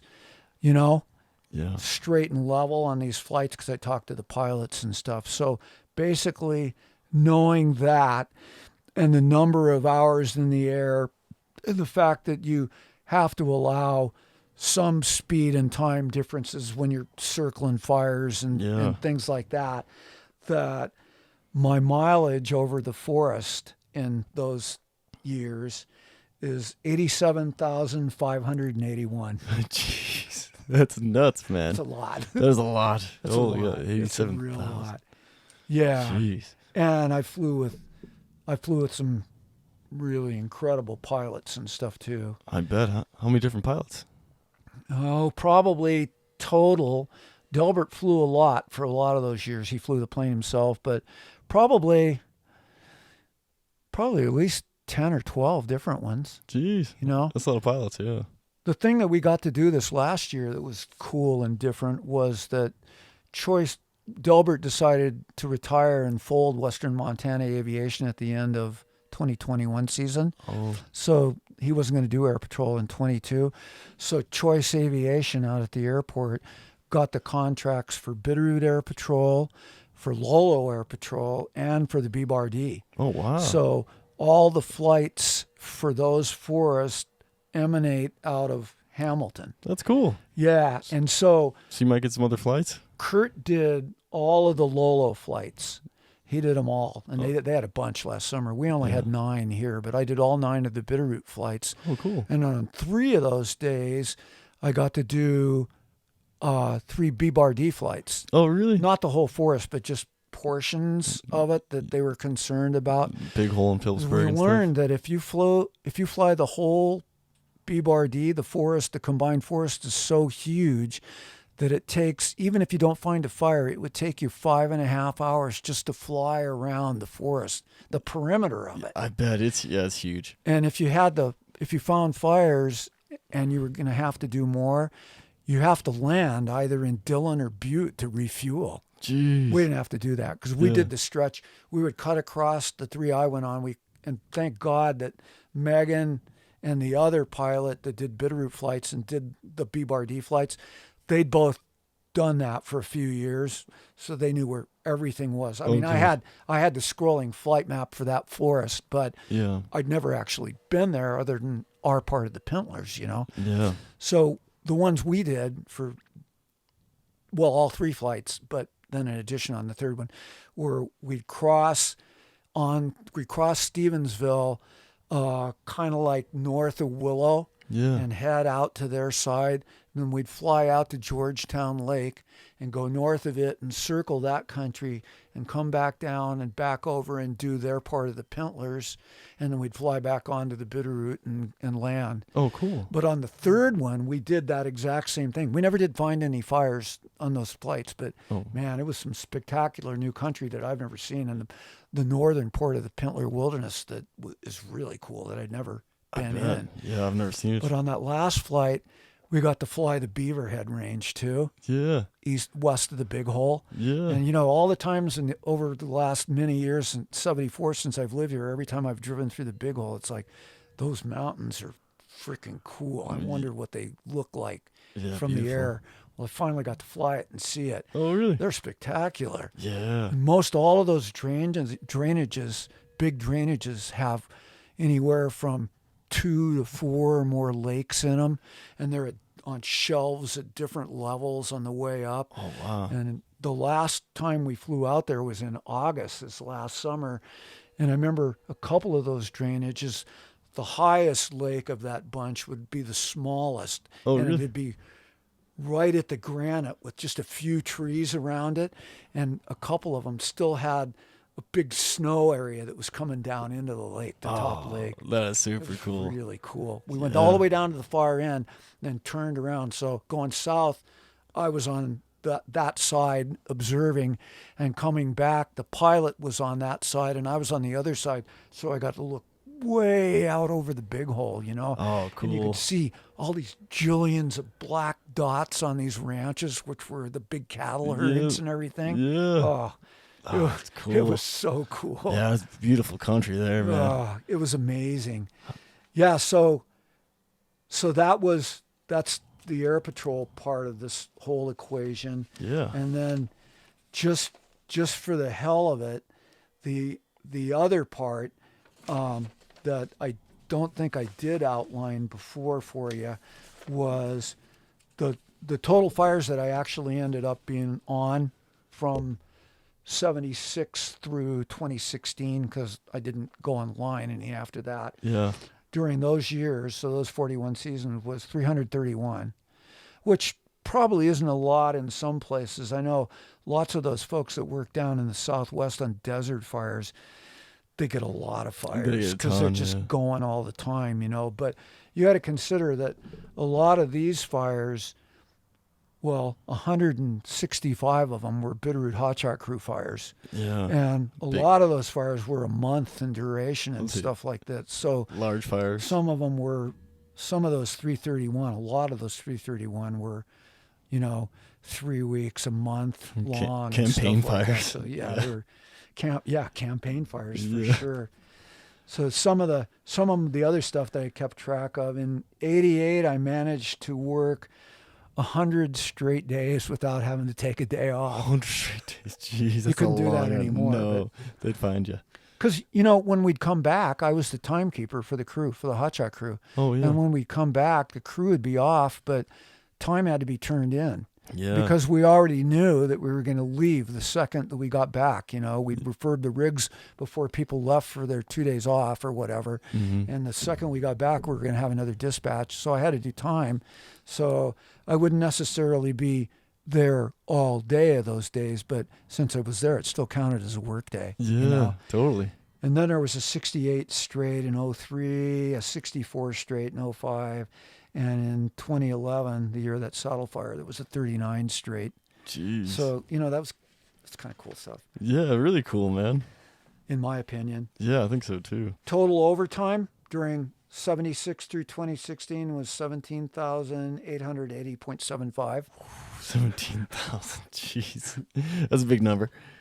Which is kind of a lot. That was a lot. That's probably more than most people work in their lifetime. That was in a lot of years. I know the way things are now, you know, with the Hot Shot crew, though, boy, if you stay on one a long time and get 1,000 hours every season, it wouldn't take that 41 years to do that. But nonetheless, I'm still pretty proud of it. Yeah, it's like 17 years worth of work there, you know? 84, from 1984 through, no, let me back that up.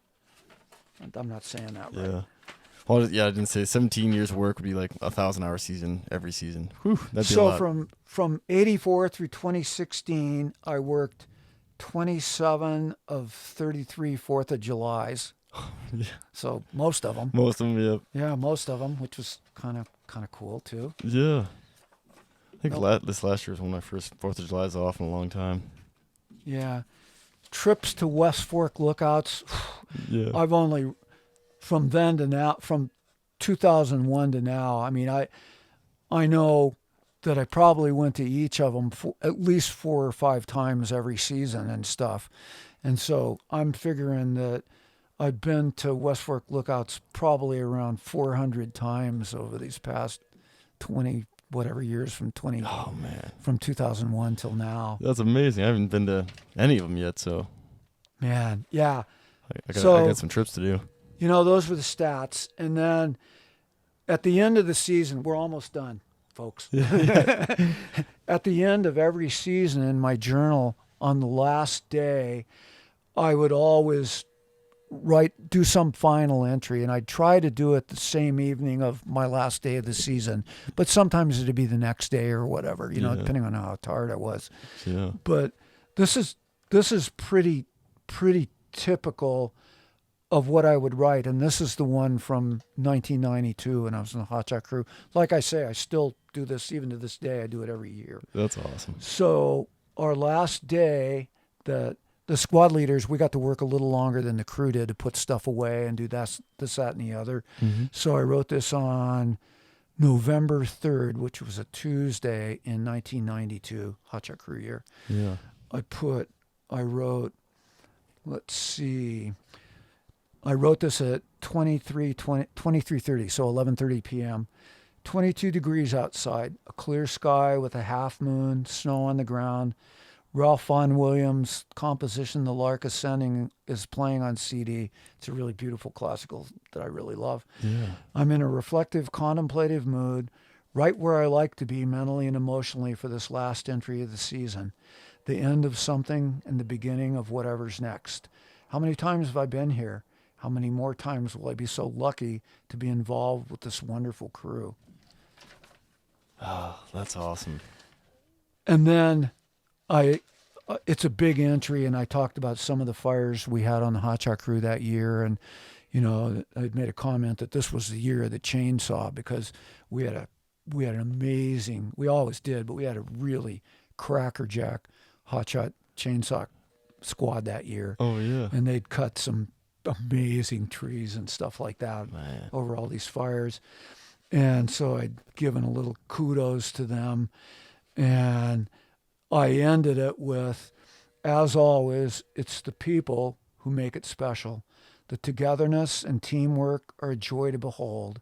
And when things get rolling and we all mesh, I'm as proud as punch to be a part of it all. The interaction with the other Hot Shot crews is fabulous fun too. The way we all communicate back and forth and look out for one another in times of crises and while in harm's way is very cool. It's fun getting to hang out with the friends I've made on the other crews. We all share the same spirit of adventure, suffer the same hardships, and revel in the same joys along the way. Those who've been there know this, and they know of the uncertainty and travail of the Hot Shot lifestyle. Yeah. But actually, I've done this for all of these district crew years, and it's the same, man. I feel the same about all the folks I've worked with and the stuff we've done, how we took care of one another. Yeah. All of this really, it's not really about me. It's about me being a part of all these folks that I've got to work with over the years. I mean, there's just been some of them are lifelong friends that live here in the valley that I've met and who, I mean, I've known them for 48 years, 47 years and stuff like that. Yeah. We're super close, but it's the people. It's watching how the new folks grow. I mean, an example is when I got to West Fork in 2001, Skylar Brown was just a kid on the crew. I think it was start of her third season.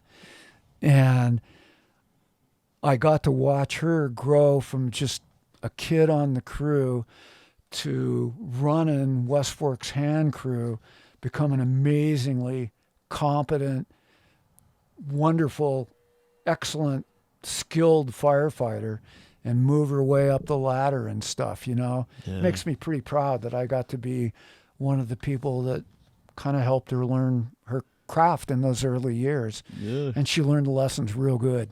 That's and awesome. She isn't the only one, Oh, yeah. When Mike Fritzen was on the Hot Shot crew on my squad and then sod and stuff like that, who would ever thought, that he'd end up base manager, being the base manager in Missoula, the jump base. Yeah. And there are others, along that same line that That's so cool.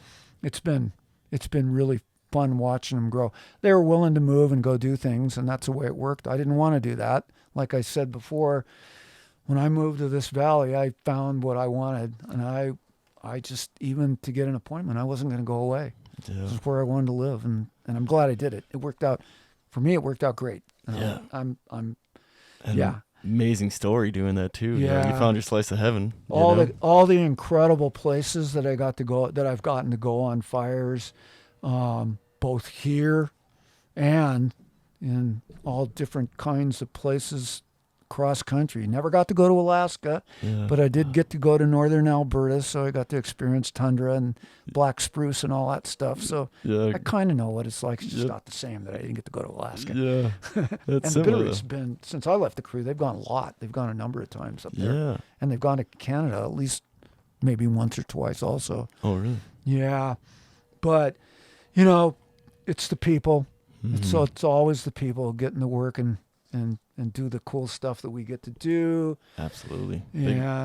Big family, And I'm thankful to all the people that I learned from.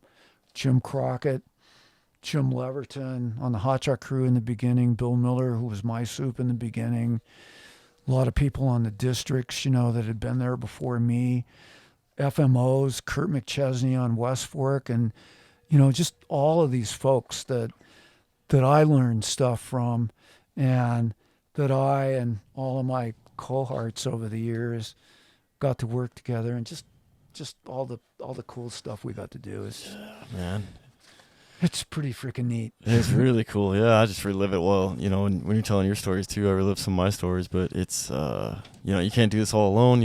Everyone's got mentors and family too. One more thing, one more picture, and then we're pretty much done for today. Yeah. So as photographic techniques progressed over the years, and we went from cameras that were negative film cameras to slide cameras to, I never got a digital camera till probably 2003. Some people were ahead of me. Yeah. But West Fork had one, and that first season, one of the salmon volunteers, for some reason, had to drop out of the schedule for a couple of days. So Kurt McChesney, since the fire danger was high, Kurt McChesney let me just stay on pay and go up there and staff it for a couple of days. And I got to take the station's digital camera, and I took 2 of my first photos of the sunset from up there, and I didn't bring it with me, but I took that up there too. That's cool. And so, digital cameras have made stuff really easy, because as everybody's listening who has one or a phone now knows, you can take as many photos as you want, and you just delete the ones you don't want. It's amazing. Yeah, snap a bunch and keep I didn't the think ones I'd want a digital camera, but I actually, when I found out some of those things about them, and as the megapixels kept increasing, it was like, shit, these things are as good as my slide camera, Yeah. Well, now everybody has digital cameras. And so we never hesitated to take photos of things. And this is a photo that I got on the Lookout Network magazine that was taken in the fall of 2015 when we closed salmon for the season. Beautiful. There's subalpine larch up there. Yeah, the larch, I was going to say. Yeah, and they're all along the trail on the way up, and every year's different. Some years there's a lot more of them than others, but yep, that's what she looks like. Oh, beautiful, man. Yeah. Great photo. And then, of course, Mark Moak has taken the whole thing to a completely different level. Yeah, he's pro, huh? Oh, man. And he's got progressed through some really cool cameras over these last probably 8 years or so, especially. And anybody that's seen any of his stuff on Instagram knows what he does. Yeah. But I just brought this one because it's one of my favorites. And it's a Mark Moak, or is it yours? This is a Mark Moak photo from Spot that was taken on August 3 of 2018, when his daughter Leah and a friend of hers were up there visiting, and she and her friend and Rhett are on the catwalk. Oh, wow. Look at the Milky Way there, Milky Way specials. Yeah. He's taken a lot of these. A lot. Man, that is gorgeous. Yep. And he's got good internet up there. They bought their own. They're using a cell phone booster up at the Lookout. Oh, cool. And so Mark has a 600 millimeter digital telephoto lens that he can double that to 1200 millimeter. Wow. And he takes a lot of pictures of fires out in the Spot country, and he can immediately download them to his computer and send them off to West Fork. Man. So Brett and the fire staff folks can look at them, and see what they think. That's beneficial for sure. That's awesome, man. That's a great photo. Yeah. Oh, man. Appreciate you, Mark and Rhett. Yeah, for sure. Both of you. Yeah. Man. So all those lookouts count, and all that stuff I was saying about the people that have become really good friends, and who, we've had plenty of adventures, and them helping us on the ground, and we getting them out of places when they needed to be safe. Yeah. And all that good stuff, Yeah, I think we always say fire is part of the family, but it's all the outdoorsy folks, Forest Service, BLM, state, all the folks that are out there, volunteers, appreciate all of them, man. And that last thing that was really cool from last summer, that the flights were pretty much over, and West Fork started having those fires out in the corridor, and Brett picked me up as an AD, a paid rate, to drive fuels and supplies to the folks working all along the corridor, protecting Magruder for in case anything came that way. Yeah. And all the way down to Paradise. And they wrapped bridges and put out sprinklers. And Skylar and I, early on and all that, when that twist fire started, got to go out and head up the wrap of the Horse Heaven cabin. I was gonna say I'm friends with Skylar on Instagram, and she put up some cool photos of it. Yeah. I let her have that one. I did a time lapse of the complete wrap.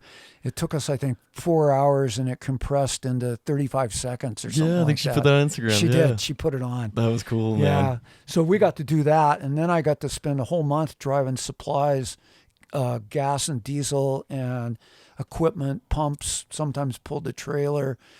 Didn't work every day, but worked the bulk of probably about 35 days hauling stuff out and then back at the end. Yeah. And that was cool because, like I said, I didn't get to go on the line or anything, but I got to hang out with all the folks. Got to meet Pat from the Hot Shot crew when he went out as a trainee assignment. Pat Mitchell? Yeah. Yeah, it was trainee gig as an IC Type 4 trainee. Yeah, great guy. Some of the West Fork folks got to do the same thing, and visiting resources were there. And the last short story is there was a contract engine, a Native American guy. It was called Smoke Signals Fire or something like that, from up, not as far as Browning, but up that way. Oh, gotcha. Yeah, and they were there, 3 of them. And his father, I can't remember if I told you this or not, I don't think but so. this guy's father was Native American, was a smoke jumper in Missoula in the late 1940s. Whoa. Tough. He was when the call came in for a fire at Man Gulch, he was on the plane, suited up and ready to rock with those guys. They were all in a DC-3. Yeah. Wag Dodge was still in the building, getting the final information and stuff. And he came out to the plane, Wag did, and he said, well, guys, we just found out we have another start, and I need 2 volunteers to go to this other fire, 2-manner. So this guy's dad and this other guy volunteered to go to the other fire. Oh, save their lives, maybe. And I said to him, when he told me that, I said, holy smokes, you wouldn't even be here talking to me if your dad had gone on that fire, probably. Yeah. And he goes, yeah, I know. Man. But it's just a huge circle. You run into these people and learn these stories. Like, there hasn't been a season that stuff like that doesn't happen. Yeah. Or you meet somebody that's staffed. A guy his wife came through Magruder last summer when we were out there. He was looking around. I went up to talk to him, and, the road would be open and closed, the Elk City Road, periodically. Yeah. And they came through from that way, just driving trip. And it turns out he'd staffed salmon in 1950. Whoa. And he said, I saw the sign, and I really wanted to hike up there, but I was afraid that the lookout isn't even there anymore, and I didn't know what the trail was like and all that. And I said, well, I'll tell you, I was there last week because we did the pack string to bring down the bulk of stuff from up there. And then next week, we're probably going to go up and close the place up. And I said, I've got some pictures of it right here on my phone. And I showed him. He was thrilled to no end that it was still there. And he said, it looks exactly like I remember. Oh, man, you probably have some amazing memories. It was cool. But That's stuff so like cool. that happens. It happens all the time. It does, yeah. It's not that rare. These people, Yeah. And still, like I said, this last Sunday, I went to that Hackett reunion with Sandy, and I talked to Harvey Hackett and found out he'll be 90 next year. Found out that in 53, on summer break from college, he staffed Mount George way up the Whitecap on West Fork, the L4 that used to be up there that summer. So that's so cool. I already talked to him, and I'm going to get together with him up at his place, and I asked him if I could record an interview with him and stuff, and I've got some pictures that I'm going to take out to show him, and that'd be cool. Yeah, and he's got some that I want to see too and stuff like that. So just comparing notes and stuff. It goes on and on, man. It does. It goes on and on. Yeah, never ending, cool really. Stuff. So we're done, but just as a preface, we've decided that we're going to do one more. And this next one is primarily going to be basically just all lookout stuff. I've done a number of interviews with folks going back as far as 1920, 1927, and in between over the years.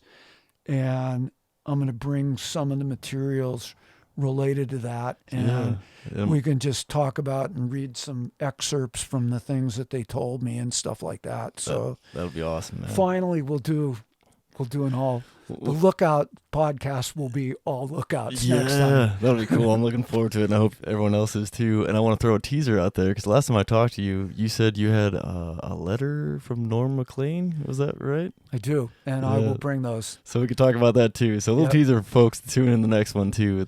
I mean, all these are great, but even thanks. And I appreciate it. You know, it's always fun for me to reminisce about all these years and stuff, and I'm really glad that I'm the type that documented it, you know. Me too, man. Documented a lot. It's fun. I still sometimes in the summer, I mean, I had scattered journals way back, but from the summer of '84 till this last summer, I documented virtually everything, and I could pick out the fire years from '84 through the end of 2016. I've done this before. You know, I'll be at home and I'll go, I wonder what I was doing on July 20th in whatever year. And I can pull out my journals and I know exactly what I did. Oh, that's so cool. That's why I can remember a lot of it, just because I've got all that. You know? Over the journal, and the memory comes right back. And photo albums and, you know, just all kinds of good stuff. But awesome. Anyway, it's been fun. I'm glad you let me ramble. Oh man, I'm glad you came on, man. I really appreciate you. I appreciate having you, and I think all the folks do too, man. I'm getting a lot of good feedback for it. So thanks. And being here in the Airstream is really cool too. Yeah, I think it kind of brings it all together, man, and adding things slowly. But well, thanks for tuning in, everybody. We're gonna have one more episode at least. We're for sure having one more. I'm probably do more than that. But thanks for tuning in, everybody. Thanks a lot. Thank you.